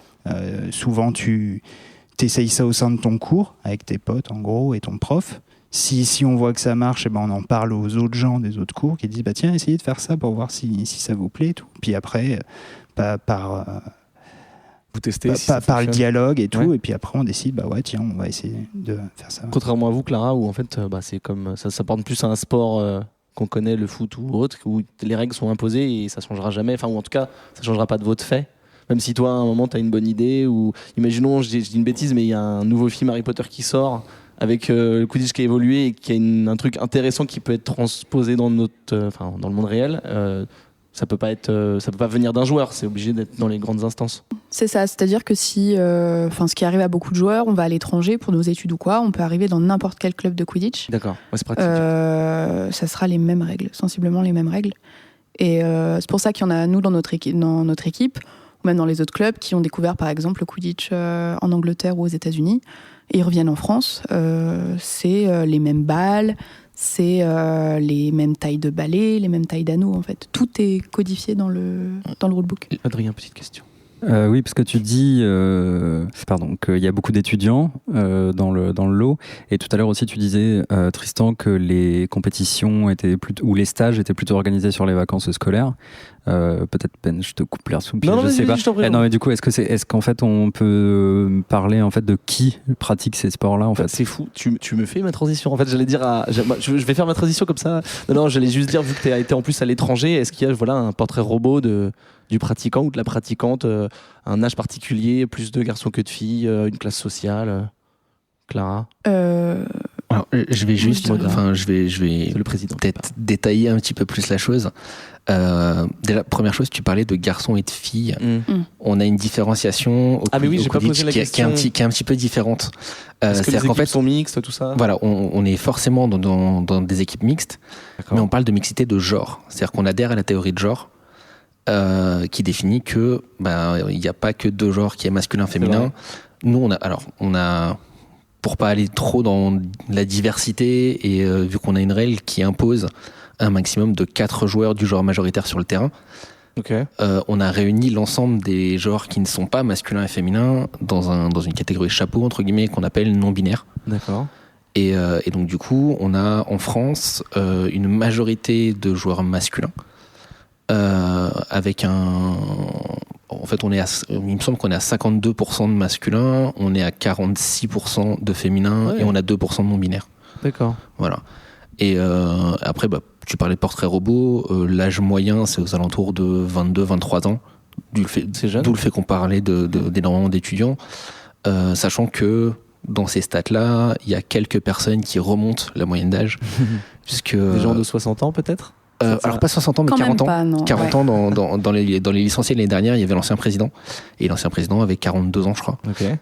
Moi je vais en avoir 32 et je fais partie des plus vieux de la communauté. Donc si on retire cette personne de 40 ans, je pense que la moyenne est plus aux alentours de 20-21 ans. Il y a un âge minimum? Alors pour les compétitions, il y a un âge minimum qui est 16 ans. Maintenant pour la pratique, il n'y a pas d'âge minimum, et on a même une variante qu'on appelle le Kidditch, qui est pour les enfants. Oh, jeu de mots. Voilà. Pas mal. Très bien trouvé. Il est bien. Et on a déjà fait des initiations avec des très petits enfants. Moi, je me rappelle avoir initié des 4-5 ans. Et 4-5 ans, on les fait pas jouer avec un balai. Ça part tout de suite en vrille. Mais on les force à jouer à une seule main. Donc on leur explique qu'il faut qu'ils jouent avec une main dans le dos. D'accord. Ils doivent être un peu dégoûtés. Ce qui est très folklore. C'est-à-dire qu'il faut systématiquement reprendre les joueurs, et surtout à cet âge-là, il n'y a pas de poste. Ah bah non, c'est pas. C'est à cet âge-là, il y a une balle, je la récupère, même si c'est pas mon équipe, je vais marquer. Enfin voilà, c'est très drôle. On avait fait une initiation d'ailleurs à la Coupe de France l'année dernière, et à Nantes aussi. Ouais. Et ils ont pas de pitié. Ils shootaient dans la tête. Ils sont même plus violents que les adultes. Il y a eu des crises de larmes quand on anime. C'est un peu compliqué. Tristan, toi, est-ce qu'il y a un profil type du... D'ailleurs, est-ce qu'on dit bretteur? Est-ce qu'on peut dire... Non, on a le droit de faire des trucs comme combattant. Ça. Combattant, on dit. Ouais, combattant. Combattante. Oui, aussi. Parce qu'en fait, le sport est mixte. Et dans mon club, il y a à peu près un tiers de femmes. Et en fait, les combats sont mixtes. En fait, il peut y avoir des combattants hommes contre femmes, parce qu'en fait, en réalité, on n'a pas de catégorie de poids, de taille, etc. Et il n'y a rien dans le sport qui justifie qu'il y ait un déséquilibre, etc. Même pas la taille, genre, c'est quelqu'un qui est très petit contre un mec qui est très grand au niveau de, tu vois, pour pouvoir toucher... pour l'allonge. Oui, en fait, oui, effectivement, quelqu'un qui est très grand va avoir plus d'allonge, etc. Sauf que quelqu'un qui est petit va... tu vas forcément quand même trouver des trucs à faire pour contrer ça. Mais, donc en fait, là-dessus, c'est vachement ouvert. Sur le portrait robot du combattant de sabre laser, je sais pas vraiment. La personne la plus jeune dans mon cours doit avoir 16 ans, la plus âgée autour de 50 ans. Oh, ok. Je pense que la moyenne est plutôt autour de 25-35, globalement. Et puis, il y a un peu tout. Il y a des étudiants, il y a des gens qui travaillent, etc. Tu arriverais à faire un peu ce que faisait Moda tout à l'heure. Bon, toi, tu as fait des petits pourcentages précis, mais un pourcentage de fans de Star Wars et de gens qui sont là parce que pour autre raison, ou tu sais, au moins dans ton club, j'imagine, où c'est impossible à quantifier parce que vous en parlez pas. Ouais, on n'en parle pas tant que ça, mais non, je dirais 50-50. Ok. Ouais, à peu près. Ouais. D'accord, c'est un bon pourcentage.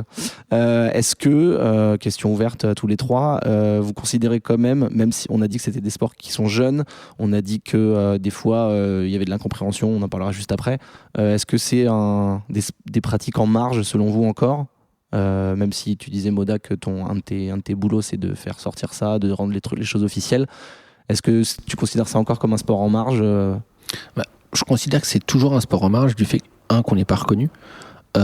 Maintenant, on commence à sortir de plus en plus du bois. C'est-à-dire qu'on a eu des contacts, par exemple avec Decathlon. Tout à l'heure, je parlais du fait que la majorité de notre matos venait de Decathlon. Decathlon, on a eu des contacts avec 2-3 personnes chez eux qui disaient, en gros, pourquoi est-ce qu'on pourrait pas faire un rayon Quidditch vu que la majorité du matos, on l'a déjà en fait. Il suffit juste de le réunir dans un endroit et voilà. Alors, ça se concrétise pas forcément, mais voilà, des petits contacts comme ça. Je sais que à l'occasion des titres de champion d'Europe des Titans, il y a eu leur coach qui a été invité dans des matinales de beIN Sport. Donc, au fur et à mesure, on commence à se montrer comme étant un sport et comme étant sérieux. Maintenant, oui, une personne qui voit ça dans la rue, ou même moi qui fais une petite veille sur Twitter, histoire de surveiller un petit peu ce qui s'y dit, etc. On voit régulièrement, c'est de moins en moins des moqueries, mais il y a toujours des moqueries. Ok. Et tu fais en sorte tu disais que tu passais des fois ton temps à faire de la com. Est-ce que tu mets un point d'honneur à dire non, c'est parce que vous croyez et à leur expliquer que c'est pas forcément parce qu'il y a des films, etc. Ou est-ce que... Alors, je suis un peu borné là-dessus. Non, je pars du principe que à partir du moment où une personne a une mauvaise idée de la chose et qu'elle est vraiment dans la moquerie, ça sert à rien d'aller vers elle avec en plus... Moi, dans ces cas-là, je réponds avec le compte de la fédération. Ouais. Donc, d'arriver en tant qu'instance un peu officielle et venir faire un peu le ton réprobateur. Non, regardez, on fait quelque chose de sérieux, etc. Parce que, limite, ça restera de la moquerie. Les gens soit répondront pas, soit resteront dans le dénigrement et ça sert à rien. Et j'essaie de pousser un peu les gens quand on a des reportages, par exemple, à pas du tout réagir sur les commentaires négatifs. Ça sert à rien. Et même, il y a des commentaires qui peuvent être insultants. Ça sert à rien d'y répondre. J'ai envie de dire, on connaît Twitter. Oui, bien sûr. Par contre, à l'inverse, une personne qui se montre un minimum intéressée, rebondir dessus, la diriger vers les comptes Twitter des équipes, ou vers la page Facebook d'une équipe, ou vers un joueur d'une équipe, parce qu'on a plein de joueurs qui sont sur Twitter aussi. Et pour moi, ça, par contre, c'est important. C'est-à-dire qu'au-delà d'aller changer les mentalités, c'est qu'une personne qui a la bonne mentalité, si on peut en faire, entre guillemets, un allié de plus, c'est une personne de plus qui va montrer que c'est un véritable sport, et ainsi de suite. Toi, Clara, l'incompréhension, tu la rencontres beaucoup? Est-ce que tu la combats si c'est le cas? Ou est-ce que tu fais un peu comme Oda, genre tu te dis des fois c'est peine perdue? En fait, comme on joue à Vincennes et qu'en fait on joue entre la sortie du métro et le parc floral, les dimanches après-midi, surtout quand il fait beau, on a énormément de gens qui passent. Okay. Et après, en fait, comme a dit Moda, il y a souvent 2 types de personnes. Il y a soit les moqueries, vraiment, qui crient « Allez Gryffondor, il est où Harry ?»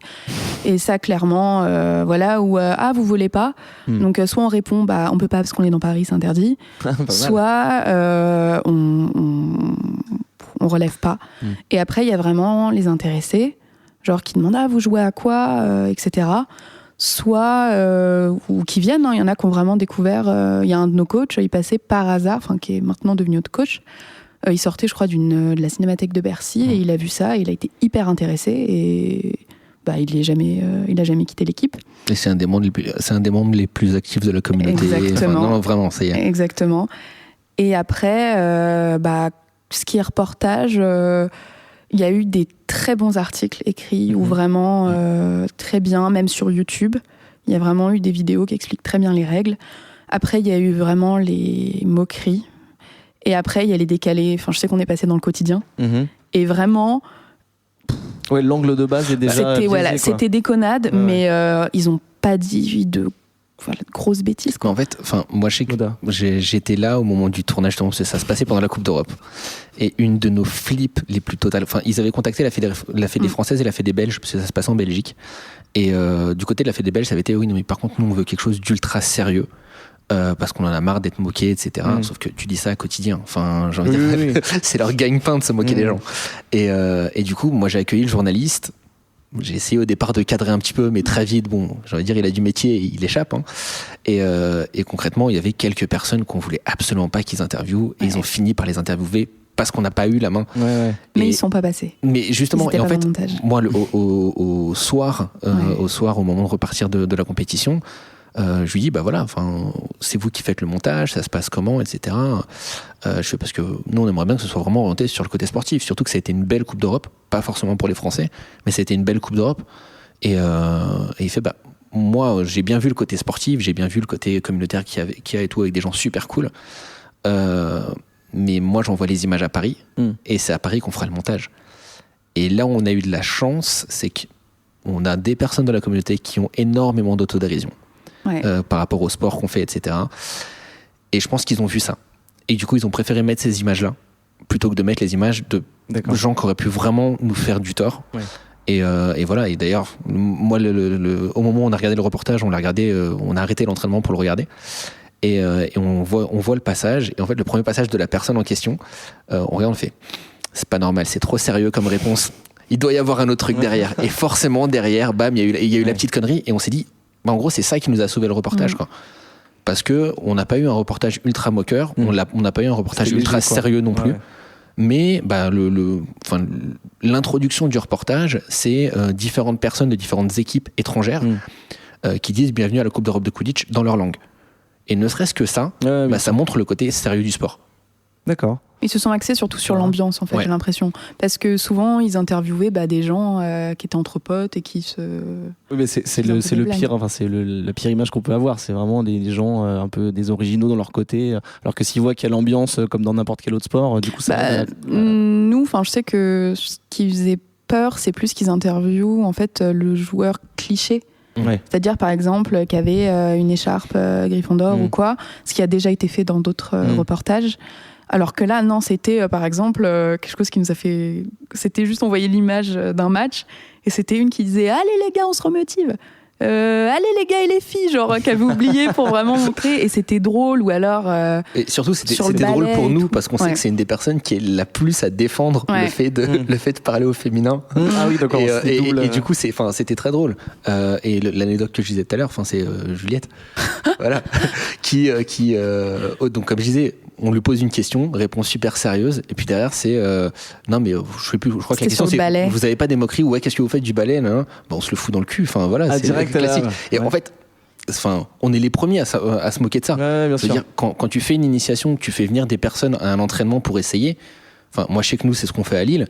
Un des premiers exercices que tu fais, c'est OK, donc vous allez courir, mais sans tenir le balai. Ah ouais. Et imagine 2 secondes courir en gros avec les jambes serrées. Parce que, voilà. Comme si t'avais un pantalon sur les chevilles. Voilà, et le balai qui s'agit dans tous les sens. T'as l'air tellement ridicule que tout ce que tu peux faire derrière, tu t'en fous. Ça décomplète complètement le truc. Ok, bonne technique. Tristan, toi, comment tu gères l'image que ça peut renvoyer du sabre laser?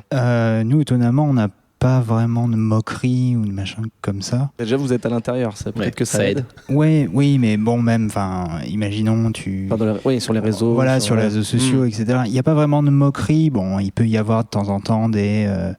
vous jouez au Jedi, ou alors vous apprenez à utiliser la force. Bon, voilà, mais c'est pas hyper méchant, mais voilà. Non, en fait, ce qui... avec le sabre laser, le plus souvent, on nous dit « Ah bon, ça existe ?» parce que c'est peu connu. Après on se demande mais alors c'est de l'escrime avec des néons, et du coup on fait un peu de pédagogie pour expliquer ce que c'est, etc. Mais finalement la plus grande incompréhension c'est mais finalement est-ce que c'est vraiment physique, est-ce que c'est un vrai sport, etc. Et donc il faut expliquer qu'effectivement oui, on est là pour suer, pour se dépenser, et souvent les gens qui qui ont ces a priori, après le premier cours, ils se disent ah ouais, ok. En fait, j'avais pas pensé que c'était. Ouais, d'accord. Tu passes 3 minutes dans un casque où tu sues comme un bœuf à essayer d'éviter des coups et à en mettre pendant 3 minutes. Je peux te dire que après t'es à bout de souffle. Et puis nos entraînements sont vraiment physiques. Enfin, il y a un vrai échauffement parce que c'est important de préparer son corps.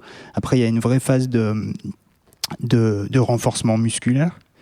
Et puis après, un apprentissage des techniques d'attaque, des techniques de défense, de répétition des mouvements pour acquérir les réflexes, la mémoire musculaire de tout ça. Et puis après, on fait des phases de combat qui sont des combats libres. D'accord. Et du coup, ça, la petite description que tu viens de me faire, c'est le genre de truc que tu peux dire à quelqu'un qui va pas forcément se moquer, mais quelqu'un qui va être complètement abasourdi. Toi, tu auras tendance à aller vers ces gens-là pour leur dire non, c'est pas ce que vous croyez, c'est un vrai sport, et lui expliquer, ou est-ce que tu laisses couler ou... En fait, ça dépend. Moi, je l'ai expliqué à des gens qui m'ont posé la question, mes collègues de boulot, mes amis, ma famille, etc. Après, un inconnu, etc., je vais pas forcément aller essayer de défendre ma paroisse, dire non, c'est un vrai sport, vous moquez pas. Je m'en fiche un peu en réalité. Mais et du coup, ta famille, pour en parler, comment ça a été accueilli ? Est-ce que c'était comme si tu faisais du foot ou de l'escrime ? Est-ce que c'était non, c'est bizarre ? Non, ça a paru en fait super évident. Okay. Parce qu'ils savent que t'es fan de Star Wars. Bien sûr. Non, ma famille, ouais. Mes amis aussi. En fait, ça avait plus été mes collègues qui comprenaient pas bien et tout. Donc. Et là, tu leur as expliqué du coup. Ouais. Mes collègues de boulot. D'accord. Moi, je pense que l'avantage que vous avez aussi, peut-être par rapport à nous, notre sport, c'est que vous êtes très proche d'un sport existant. Ouais, genre le kendo ou l'escrime. Et je pense que dans l'esprit des gens, c'est beaucoup moins dérangeant en fait de tester. Parce que pour eux, mais c'est un sport. Ouais, au final, c'est juste, comme tu disais, c'est de l'escrime avec des néons. Enfin, voilà. Et oui, c'est plus dur de se transfigurer pour vous. On se dit, ah bon, il y a des règles, qu'est-ce que c'est ? Surtout que c'est très différent dans le film. Ça. Quoi. Enfin, la première logique, c'est, et c'est d'ailleurs une des critiques. Je sais que parmi les Potterheads, c'est une grosse critique qu'il y a par rapport au Quidditch. C'est de dire, non, mais c'est pas du vrai Quidditch, vous volez pas. Ah, d'accord. D'accord. Il y a une dissidence des vrais fans, des fans hardcore. Il y a des fans qui sont vraiment hardcore là-dessus et à dire, non, enfin. Moi, en gros, je reconnais pas le Quidditch là-dedans parce que, non, ils volent pas. Enfin, le Vif d'Or, c'est un mec qui court habillé tout en jaune. Enfin, non, c'est ridicule. Et eux-mêmes vont dire c'est ridicule. Et j'ai envie de dire, quand la base de fans est pas déjà là, ne serait-ce que vouloir essayer, t'as envie de dire, comment je vais pousser les gens qui se moquent à venir essayer aussi. Si alors même les fans se moquent, c'est. Alors qu'il y a quelques personnes qui, justement, à la base, étaient plutôt réticentes, qui ont essayé et qui derrière, c'est.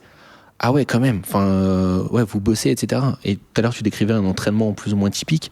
On a la même chose. Nous, on commence tu commences par 10 minutes de tour de terrain, puis derrière, échauffement articulaire, des exos techniques, phase d'attaque-défense, puis on finit par un match, histoire de faire un peu de loisir. Mais je pense que c'est le cas de tout sport, en fait. Ouais. Et que, pour rebondir sur ce que tu disais, sur la question que tu lui posais, je sais que moi, mes amis, dans un premier temps, surtout que moi en plus ça venait d'un pari à la base. Ouais, c'est ça. Mes amis au départ c'était non mais arrête ton délire. Enfin, c'est une blague, etc. Enfin voilà. Et de façon assez surprenante, les personnes qui m'ont limite le plus soutenu, c'est plus mes parents, qui, en gros, c'était bon, ouais, c'est un sport chelou, mais vas-y, fais ton sport, éclate-toi. Enfin, en plus, ça te fait bouger, etc. Enfin, ma première compète, je suis parti en Hollande. Celle d'après, je suis parti à Barcelone. Enfin. D'un coup, tu passes de je fais mon sport dans mon petit coin à Paris et voilà. Je voyage dans le monde entier. Donc, je pense que c'est ça qui a aidé. Après, ouais, la surprise des collègues est très drôle. Parce que, surtout, on est informaticiens tous les deux, donc c'est quelque chose c'est un domaine qui reste quand même, entre guillemets, un peu ouvert. Ouais. Mais on parle de sport. Donc déjà, si on est sur le gros cliché de l'informaticien, voilà, effectivement, il y en a beaucoup qui aiment bien perpétuer ce cliché-là. D'accord. Et en plus derrière, c'est non mais je fais pas un sport comme les autres. Moi à côté de ça, je suis fan de foot et on pourrait croire que je fais du foot. Non, je fais du Quidditch. Et là, je viens en plus de commencer dans un nouveau boulot. Les vidéos sur YouTube, j'ai dû les passer une 15aine de fois pour montrer à chaque fois. Non, regarde, nanana. Et les réactions sont vraiment différentes. T'as des personnes qui adhèrent totalement en disant ouais tiens limite je viendrais essayer, etc. Et t'as des personnes qui ah ouais c'est cool, Et tu sens que voilà, il y en a certains, je les croise dans les couloirs maintenant, je comprends pourquoi ils me disent plus bonjour, quoi. Ah ouais, à ce moment-là. Ouais. D'accord. Toi, Clara, ça se passe comment les proches, ta famille, tes amis, les collègues? Pour l'instant, j'ai l'impression qu'il y a que les collègues qui font chier et que les familles sont plutôt compréhensives. Moi, c'est un peu le contraire. En fait, mes parents, ils savent, mais ils s'intéressent pas trop. Quand j'ai dit ça, mon père a dit ça m'aurait pas étonné. En gros, voilà. Après, moi, je sais que j'ai ramené, dans ma promo, qui s'est cassé la clavicule, ouais. C'est juste, je lui dis, elle faisait rien. Je lui dis, viens et tout. On se connaissait, je crois, depuis 3 mois. Et résultat, 2 mois après, on partait à l'autre bout de la France faire et elle a plus de clavicule. Donc, c'était cool. Et après, moi, j'ai mes formatrices qui sont venues me voir en entraînement. Donc, Ah oui, parce qu'elles ont dit mais c'est génial, faut faire du sport et tout. Et il pleuvait, un entraînement, c'était je crois au mois de mars, horrible. Et je les vois sous leur parapluie avec leurs bottes en caoutchouc venir nous voir et tout. Donc la volonté était là, quoi. Mais qui nous soutiennent et tout, c'est top. Moi, mes copines de promo, pareil, elles sont déjà venues nous voir à nos entraînements. Elles ont dit mais c'est violent. Non, franchement, moi de mon côté, ça va. J'ai pas eu de. J'ai quelques moqueries, mais globalement, c'est accepté. Voilà, je sais que moi, c'est ma grand-mère qui a fait la bannière de l'équipe. Donc, voilà, il n'y a pas de. Non, franchement, globalement, ça va. Puis je passe au-dessus maintenant. Moi, je m'éclate, il n'y a rien d'autre. Après, il y a peut-être un contexte d'âge aussi. Ouais. Voilà, je suis plus vieux que là. Et je pense que justement, la réception de mes potes, c'est un délire. D'autant plus, comme je disais tout à l'heure, que ça vient d'un Paris à la base. Donc. Mais et j'ai ma meilleure pote qui est en Irlande maintenant. Première fois que je vais la voir, elle me fait tu me parles pas de Quidditch, rien du tout, me prends pas la tête avec ça, etc. Le truc, c'est 2 jours avant de partir. Je vois qu'elle habite Galway. Je vois l'université de Galway qui fait une initiation au Quidditch. Ah, trop bien. Donc, j'y partage, je fais, allez, viens, on y fait un tour. Et non, au final, on a fini par quand même y faire un tour. mais voilà, mais dans l'idée, c'était, non, mais tu fais chier, quoi. Est-ce que, Tristan, par exemple, tu t'imagines que dans 30 ans, il peut y avoir du sabre laser à la télé ou au JO même, comme il peut y avoir de l'escrime, pour refaire la comparaison? Ou est-ce que non? C'est pas possible. Je sais pas. J'avoue, je me suis jamais posé la question. En gros, est-ce que tu penses que les mentalités vont évoluer et que vous allez vous officialiser, peut-être regrouper vos règles et devenir une entité, ouais. Si une fédération se forme, s'il y a de plus en plus de licenciés, il pourrait se passer quelque chose. Après, à la télévision, je sais pas. Peut-être dans les catégories d'escrime, etc. Ça pourrait. Oui, parce que tu disais que vous essayez de rapprocher de. Mais ouais, ce serait amusant. Je vais dire les Potterheads, mais du coup, t'es pas un Potterhead du coup, Moda, toujours pas. Non. Ok. Je m'y intéresse. Les joueurs de Quidditch, qu'est-ce que vous en dites vous? Est-ce qu'on peut avoir du Quidditch au JO? Ça serait quand même assez taré. Mais bon, même dans un futur loin. Alors, tu dis que c'est taré. Ceux qui ont adapté le sport à la base, c'était leur objectif en fait. D'accord. C'est-à-dire que alors, j'oublie à chaque fois son nom. C'est pas grave. Mais ce qu'on considère comme le fondateur. Il a même été jusqu'à faire une compétition qu'on a appelée les Global Games, qui était la première plus ou moins Coupe du Monde des Nations, parce que vu que ça a été adapté aux États-Unis, les Américains c'est le centre du monde, donc le championnat des États-Unis c'était la Coupe du Monde. Okay. Voilà. Donc les Global Games, ça a été au moment des JO de Londres, et en fait l'idée était de faire une démo pendant les JO. D'accord. Et il y a un gros lobbying, alors je sais pas du tout où ça en est, mais pour qu'il y ait du Quidditch aux Jeux du Commonwealth. Donc, pour ceux qui connaissent, pour ceux qui savent pas, c'est les Jeux Olympiques des anciens royaumes de la couronne britannique. Et en fait, il y a d'autant plus de lobbying que les champions du monde actuels sont australiens. Okay. Et qu'a priori, de mémoire, il me semble que les prochains Jeux du Commonwealth sont en Australie. Okay. Donc voilà, il y a un gros mouvement pour ça. Les rumeurs disent que a priori, il y en aurait. Sachant qu'on est dans un sport où il commence à y avoir de plus en plus de diffusion. C'est-à-dire que les Allemands ont été les premiers à la Coupe du Monde et eux, certaines équipes le font même pour leurs matchs, à faire du streaming directement. On a eu le cas aussi aux European Games, donc l'équivalent de l'Euro en football, cet été. Moi, je suis en train de travailler, faire des devis, etc., pour voir si on peut pas en faire pour la Coupe de France, parce que, mine de rien, c'est un moyen de communication intéressant. Ouais. Et en fait, on est un sport qui, ça peut être compliqué de le rendre télégénique, parce qu'avec une seule caméra, nous, ce qu'on fait actuellement, suivre le jeu, c'est compliqué. Enfin, il y a quasiment 3 jeux dans le jeu. Ouais, c'est ça. Par contre, certaines expérimentations ont eu lieu avec 2 caméras, et on se rend compte que, au final, ça passe bien. On explique bien le jeu avec un commentateur qui est un peu au fait du jeu et qui arrive bien à banaliser le jeu. Ça s'explique très bien, et on se dit, dans 3, 4 ans, 5 ans, si on arrive à faire une diffusion télé, ça peut être cool. D'ailleurs, je reprends, il y a eu une diffusion cet été avec la QPL, la Quidditch Premier League, qui a été un championnat d'été chez les Anglais, où ils ont fait une sélection par région des joueurs. Donc il y avait une équipe par région, nord, sud, est, ouest, nord-est, sud-ouest, enfin voilà. Il y avait, il me semble, 8 équipes au total. Et leur finale s'est passée dans le stade de rugby de Hull City, et était diffusée, alors je sais plus si c'était en streaming ou s'ils ont eu des passages sur BBC Sports. Ah, quand même, ouais. Mais ils avaient une grande affiche en ville pour faire la promotion de la finale. Ils ont fait un max de com là-dessus, ce qui leur a valu d'avoir un petit tweet de J.K. Rowling pour féliciter l'équipe qui avait remporté, parce qu'elle a vu en fait des images à la télé. D'accord. Ok. Adrien, tu voulais dire un truc? Oui, parce qu'en fait, je me pose un petit peu la question. Là, on se pose la question à savoir, est-ce que c'est télégénique? Est-ce que c'est facile à capter avec une caméra, avec 2, avec 3? Enfin, tu vois, aujourd'hui, la Coupe du Monde de football, c'est des dizaines et des dizaines de caméras pour prendre tous les angles et tout ça. Ça rend le sport, bien sûr, plus facile à comprendre. Maintenant, je me pose la question, côté spectateur, si vos parents y viennent, si vos amis y viennent, est-ce qu'ils comprennent, en fait, depuis le banc, est-ce que tu peux comprendre le match? Oui, dans le sens où ils vont comprendre globalement qu'il faut marquer des buts, etc. Après, je pense qu'il faudra quand même une explication à côté. Puis je pense qu'il y a très peu de gens qui viendraient aux compétitions sans connaître vraiment... Non, mais même sans parler, sans connaître, tu vois, il y a des sports qui sont plus lisibles que d'autres d'un point de vue spectateur, juste quand tu es dans un stade, tu vois, ou un truc comme ça. Est-ce que tu piges ce qui se passe, en fait? Je pense que concrètement, on n'a pas visuellement...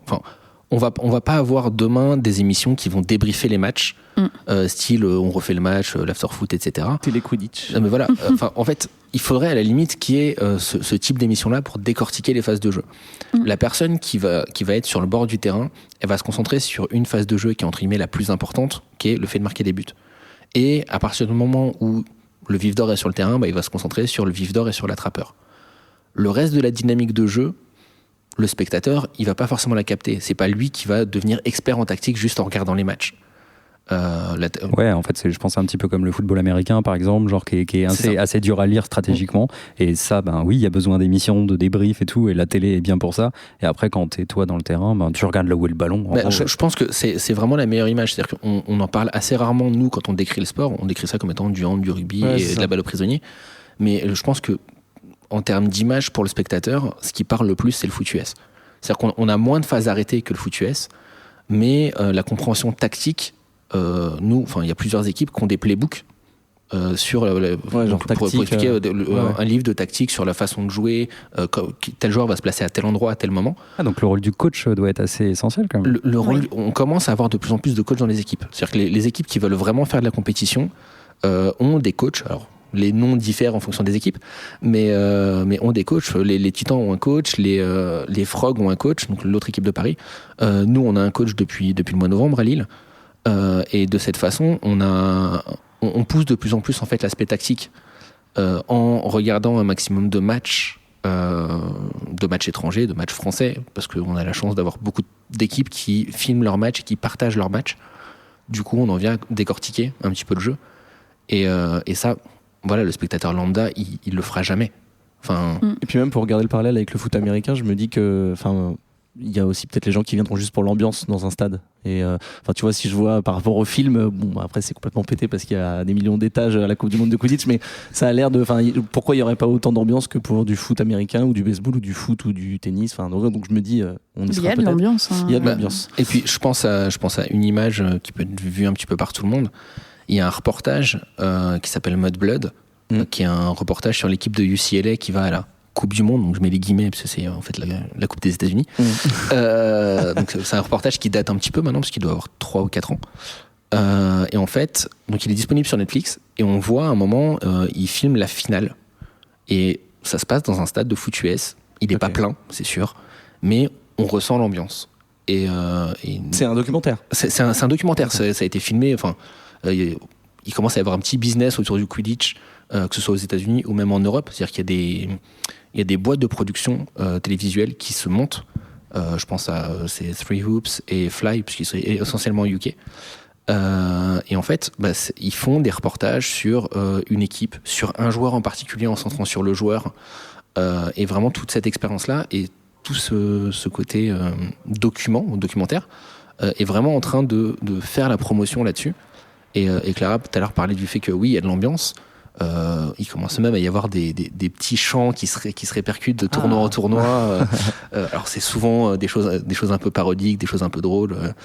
Qu'on a dans la tête pendant 3 jours. Voilà, enfin, l'exemple même, c'est généralement, on a tendance les supporters crient allez, allez, allez. Le chant, c'est une route avec des arbres, ça s'appelle une allée. Ok. Voilà, c'est ce genre de truc-là qu'on chante sur le terrain. Voilà. Je pense que là, il y a des gens qui sont sûrement intéressés par tout ce que vous avez dit. Du coup, est-ce que si on a envie de s'y mettre et qu'on part de rien du tout, comment on fait, Tristan, qu'on ait vu Star Wars ou pas, comment on fait pour voilà, une nana qui nous écoute là, qui dit j'aimerais bien faire du sabre laser, depuis chez lui, comment il fait, comment elle fait? Déjà, je conseillerais de trouver un club près de chez soi. Donc, le plus simple, c'est d'aller sur Internet. Je pense que si tu tapes sabre laser et le nom de ta ville, tu vas trouver quelque chose. Et puis, souvent, les clubs organisent des séances de démo, d'initiation, etc. Donc, tu fais une demi-heure, 3/4 d'heure, tu t'essayes, tu vois si ça te plaît, et pour après te lancer ou non. Généralement, les clubs ont la capacité de prêter du matériel au départ. Alors tu peux juste lister sommairement le matériel qu'il faut. On a dit que ça dépendait d'autres sports. Mais ouais, en fait, globalement, nous, le sabre. Nous, on a une tenue sportive, donc basket, chaussures, t-shirt, pantalon, t-shirt de sport. Et puis des protections qui sont obligatoires. Donc la protection à la tête, on peut utiliser par exemple un casque de paintball ou un casque d'escrime. Tu as ramené un casque justement sur le plateau là. Ça dépend, il y a des gens qui préfèrent certains types de casques pour des questions de confort ou de protection. Les protections obligatoires sont aussi les gants. C'est souvent des gants renforcés, des gants tactiques ou de l'armée, etc. Après, il y a des gens qui peuvent aussi qui utilisent des protège-genoux, des protège-coudes, parce que quand ça tape sur les articulations, ça pique un peu. Mais là, c'est pas obligatoire. En compétition, pour les hommes, la coquille est obligatoire. Voilà, mais sinon, il y a que ces 2-3 protections obligatoires. Et puis après, il faut un sabre laser. Donc du coup là j'imagine que tu peux pas acheter un sabre laser à la grande récré ou même un truc un peu le sabre un peu haut de gamme qui est vendu sur tous les sites de merchandising, ça marche pas. Ouais, non, ça marche pas. C'est vrai que ceux qui sont dans la grande distribution, c'est globalement des jouets pour enfants.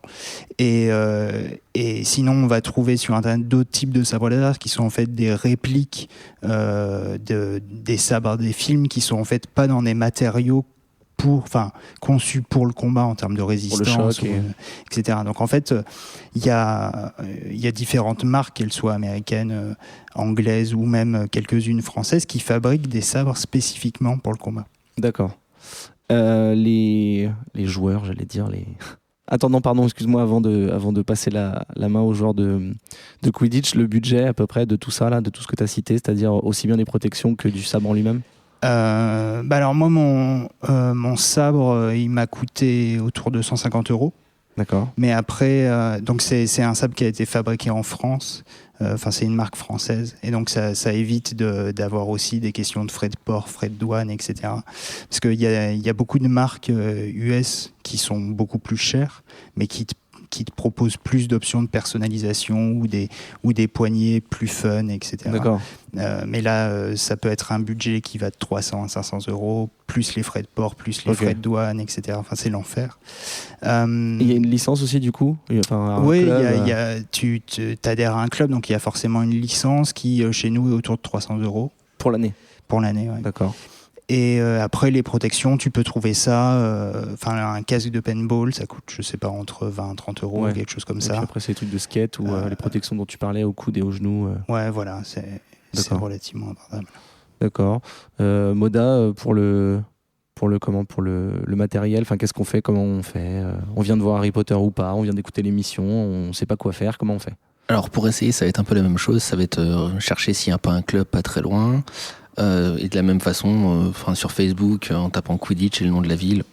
Enfin, alors, sauf si on est dans un petit bled, je précise. Bon, là, je dis ça, mais évidemment, je mettrai tous les liens sur le compte Twitter. Ou justement, ce que j'allais dire, en allant voir sur le site de la fédération, on recense un petit peu toutes les équipes qui sont présentes.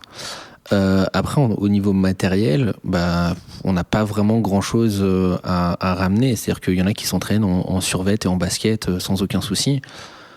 L'idée, c'est si on veut s'y mettre vraiment sérieusement, ça va être des chaussures à crampons, ça va être...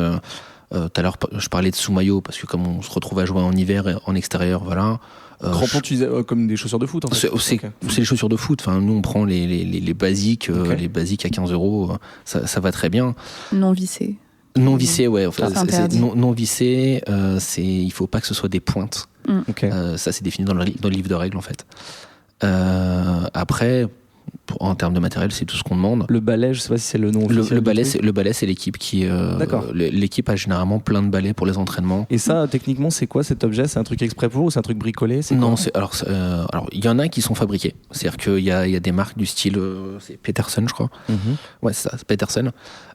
Qui propose des balais, c'est une entreprise américaine, et ils les font eux-mêmes. Je sais qu'il y a certaines initiatives en France pour essayer d'en faire. On n'est pas à un niveau industriel non plus. Parce que c'est vraiment un truc unique. Enfin, je veux dire, il y a une taille réglementaire. Ça peut pas être un truc que tu achètes dans le commerce. Il y a une taille réglementaire. Alors, on pourrait très bien arriver à commercialiser ça, mettre ça chez Decathlon, chez Go Sport. Enfin, il y aurait aucune raison. Le truc, c'est ça coûte très cher. Je vois les répliques de balais qu'il y avait. Alors, il y a une équipe française qui a été aux États-Unis faire une compétition. Enfin, ce qu'ils appelaient à l'époque la Coupe du Monde, puisqu'ils invitaient quand même quelques équipes pour dire que c'était vraiment tout le monde. Et ils avaient ramené des balais de là-bas. Sauf que les balais de là-bas, c'était 50 $ le balai. Et quand on voit la résistance que peut avoir un balai en compétition, 50 $ le balai, ça peut piquer, quoi. Non, là, on est sur du tube de PVC coupé au mètre, au bout duquel on met des embouts, et ça permet d'avoir du matériel qui est pas cher. L'idée, c'est vraiment pour démarrer une équipe. Il faut pas de frein financier. Voilà, c'est le grand maximum pour moi en termes de matériaux. Pour démarrer une équipe à 4-5, tu mets 100 €, t'as ton matos de Quidditch. Plus la licence dont tu parlais tout à l'heure, où tu dis que c'était autour de 55 €. Voilà, après, en termes de licence, on a différentes licences, en fait, qui vont... alors, pour expliquer, je vais rentrer plus dans le détail au niveau de la licence. La licence comprend l'assurance, en fait. Et comprend l'assurance pour l'ensemble de l'association. Ce qui fait que les personnes qui font partie de l'association, mais qui ne jouent pas, sont quand même obligées de prendre une licence. C'est une licence à 5 €. Oui, voilà, mais donc les licences, ça va de 5 à 55 €, avec c'est 10 € pour les moins de 16 ans, vu qu'ils font pas de compétition en plus. C'est 20 € pour faire uniquement de l'entraînement, et c'est 55 € pour faire de la compétition. Ok. Voilà.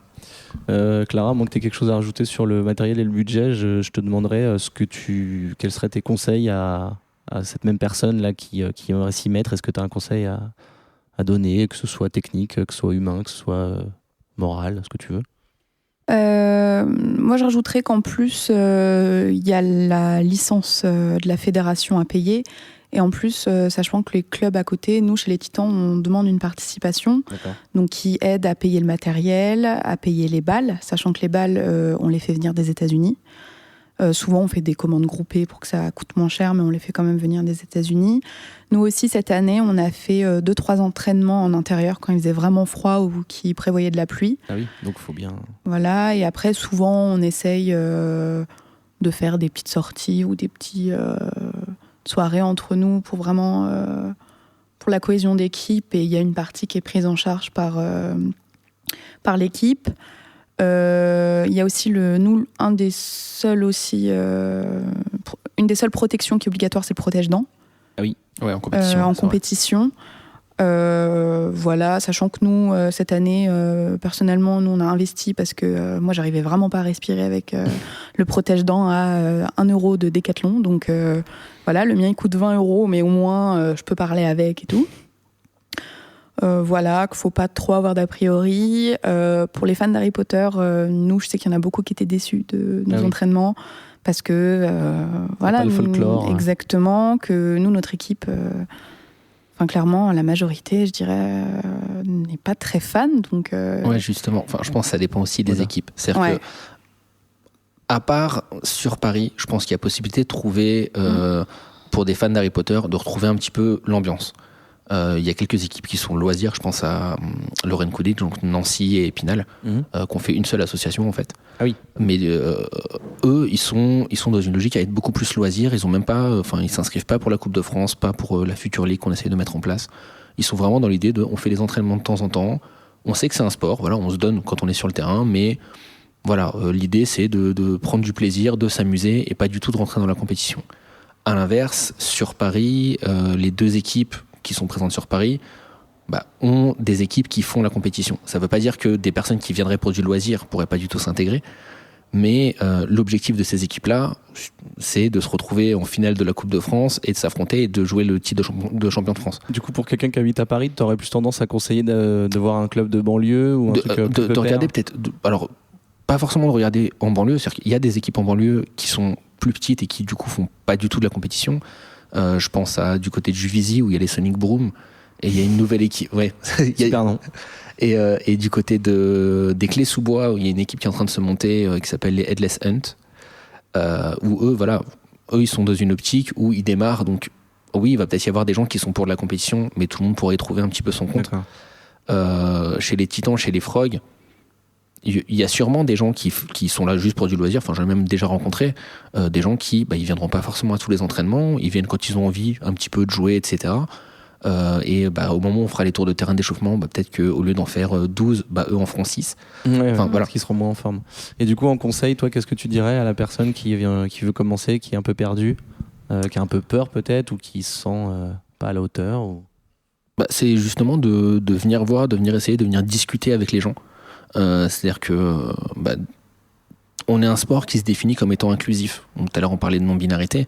On cherche vraiment à être les plus ouverts possibles et on a des personnes qui sont venues, moi je pense à Lille, on a des personnes qui sont venues parce qu'elles ont fait du sport auparavant, elles ont fait du hand par exemple, et elles sont venues en disant j'ai pas fait de sport depuis 3 ans, pardon.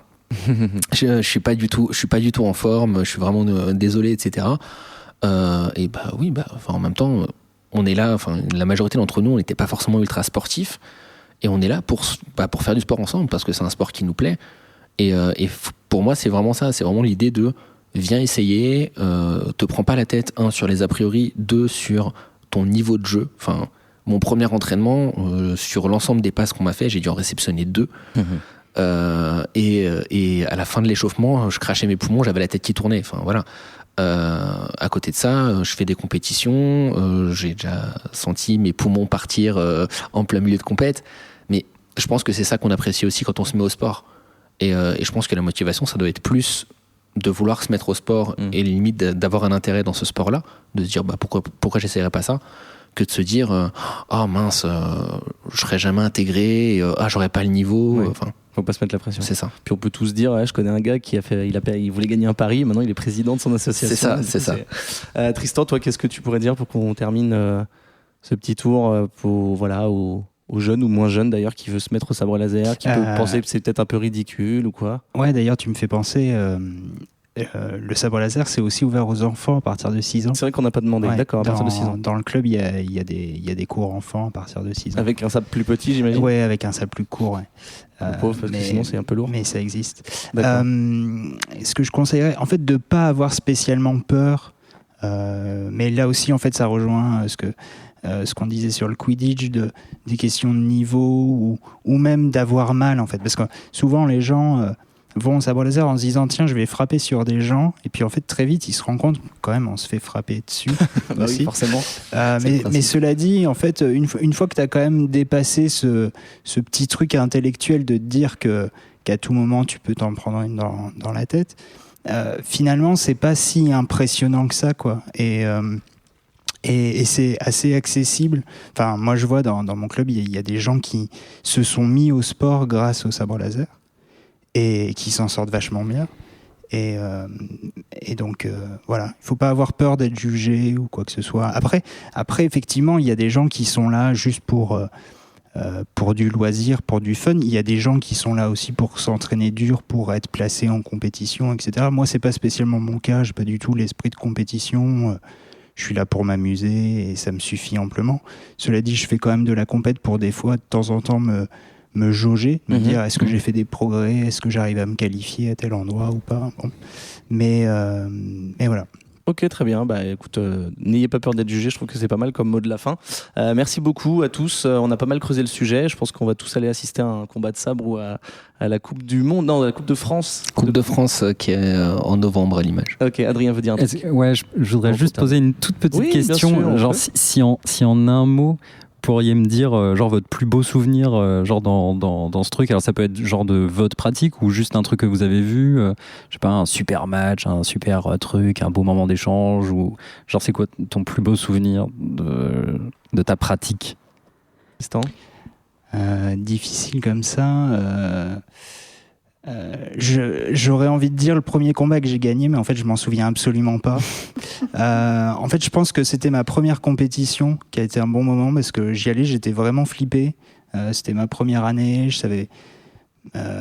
savais pas vraiment à quoi m'attendre et en fait je m'en suis pas mal sorti. Enfin, t'étais fier de toi quoi. Décemment. Et honnêtement j'étais fier de moi. Enfin je me suis dit c'est cool. Bon, je me suis pas qualifié quoi que ce soit, etc. Mais voilà, j'ai réussi à le faire, à dépasser le truc, j'ai gagné quelques combats, j'étais content. Les Moda, Clara, plus beau souvenir, est-ce que... La finale de la World Cup, qui était vraiment magnifique, parce que bon, il y a eu un petit moment amer avant, sachant que la France avait perdu en quart avant. Et donc la finale, c'était Australie-États-Unis. Et en fait, donc, les États-Unis avaient 10 ans de Quidditch derrière eux, qui étaient un peu... qui était invaincu, tout simplement. Et en fait, ils ont perdu. Et c'était un match très serré. C'était un match vraiment superbe à voir. Vraiment, il y avait énormément de monde, je m'en souviens. Et c'était super. Et, c'était où ? C'était à Francfort, l'année dernière. D'accord. En juillet. Et c'était vraiment un beau moment. C'était vraiment un très beau match. Et voilà, en tant que spectateur, c'était superbe à voir, vraiment. Moda, pour finir. C'est très drôle parce que on est tous les deux joueurs dans des équipes différentes et on a notre meilleur souvenir qui est dans des matchs qu'on n'a pas joués. C'est-à-dire que moi, mon meilleur souvenir, c'est cet été aux European Games où on est en demi-finale. On est en demi-finale contre la Belgique et c'est certainement un des plus beaux matchs que j'ai vu. C'est-à-dire que pour moi, c'était même au-delà du Australie-États-Unis. Et là où c'était un peu particulier pour moi, c'est qu'en plus, j'étais sur place. J'étais aussi sur place pour la Coupe du Monde, mais je filmais avec mon téléphone à faire le streaming pour que les gens en France puissent suivre hors du streaming officiel. Et encore donc, merci, parce que le streaming ne fonctionnait pas. Il y a eu quelques petits glitches. Voilà. Et donc je commentais en même temps.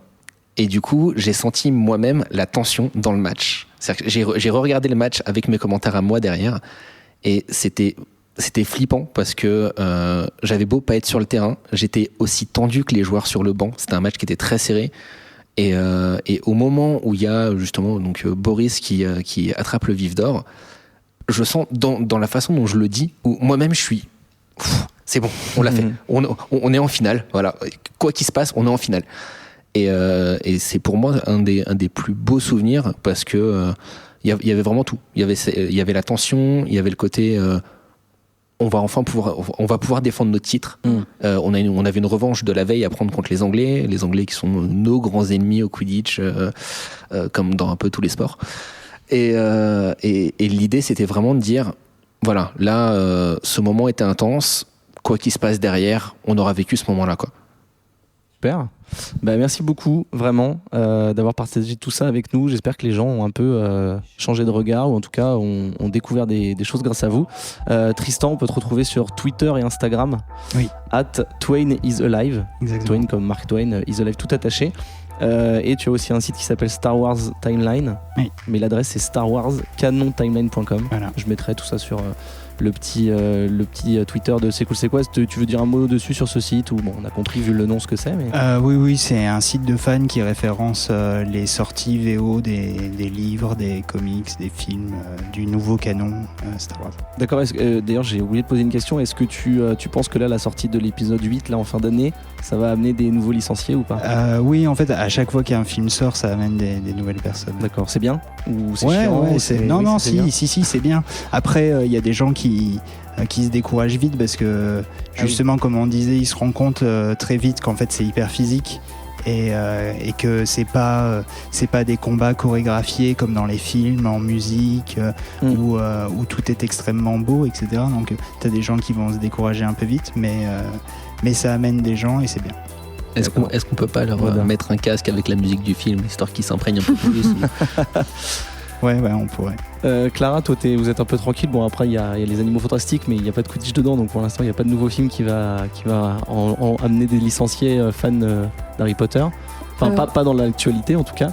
Non, je pense que de toute façon, les fans s'ils avaient voulu s'inscrire, ils se seraient déjà inscrits. Je pense que la vague de fans s'est passée déjà. Voilà, est déjà venue. Et là, les gens qu'on recrute, souvent, c'est parce qu'ils ont lu des articles sur le Quidditch. Ils viennent vraiment pour le Quidditch et plus vraiment pour Harry Potter. D'accord. Donc on peut te retrouver, enfin en tout cas c'est celui de ton équipe sur Instagram et Twitter.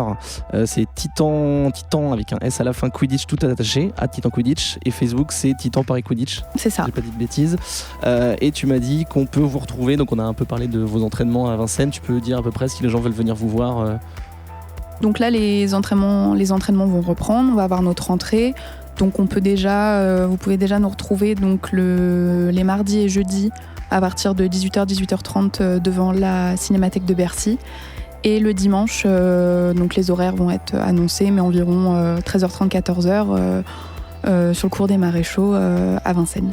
Super. Sachant qu'il y a aussi de temps en temps le samedi l'équipe de France qui s'entraîne à cet endroit-là aussi.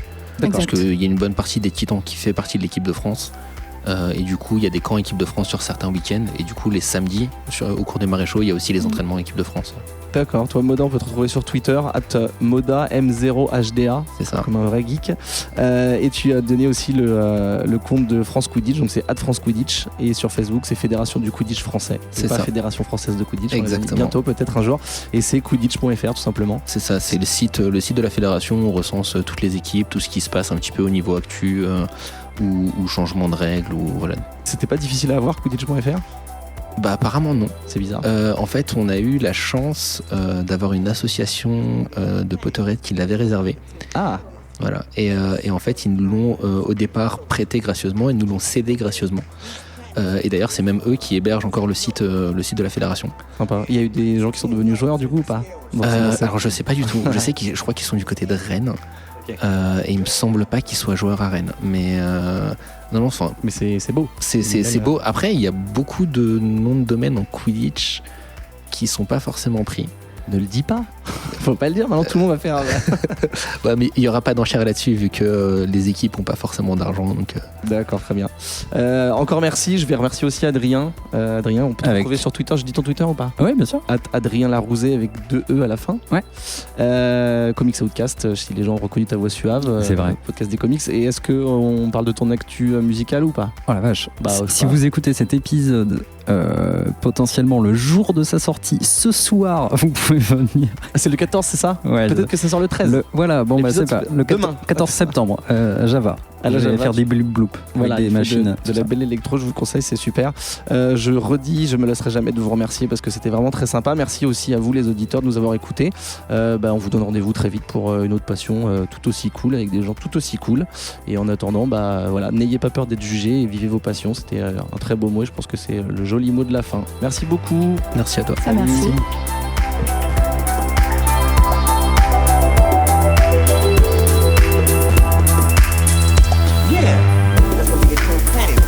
About the 10 planets is supposedly 9 planets in the solar system, right? Yeah. Okay. Each planet is a musical note, and it's 10 notes in a scale or something like that.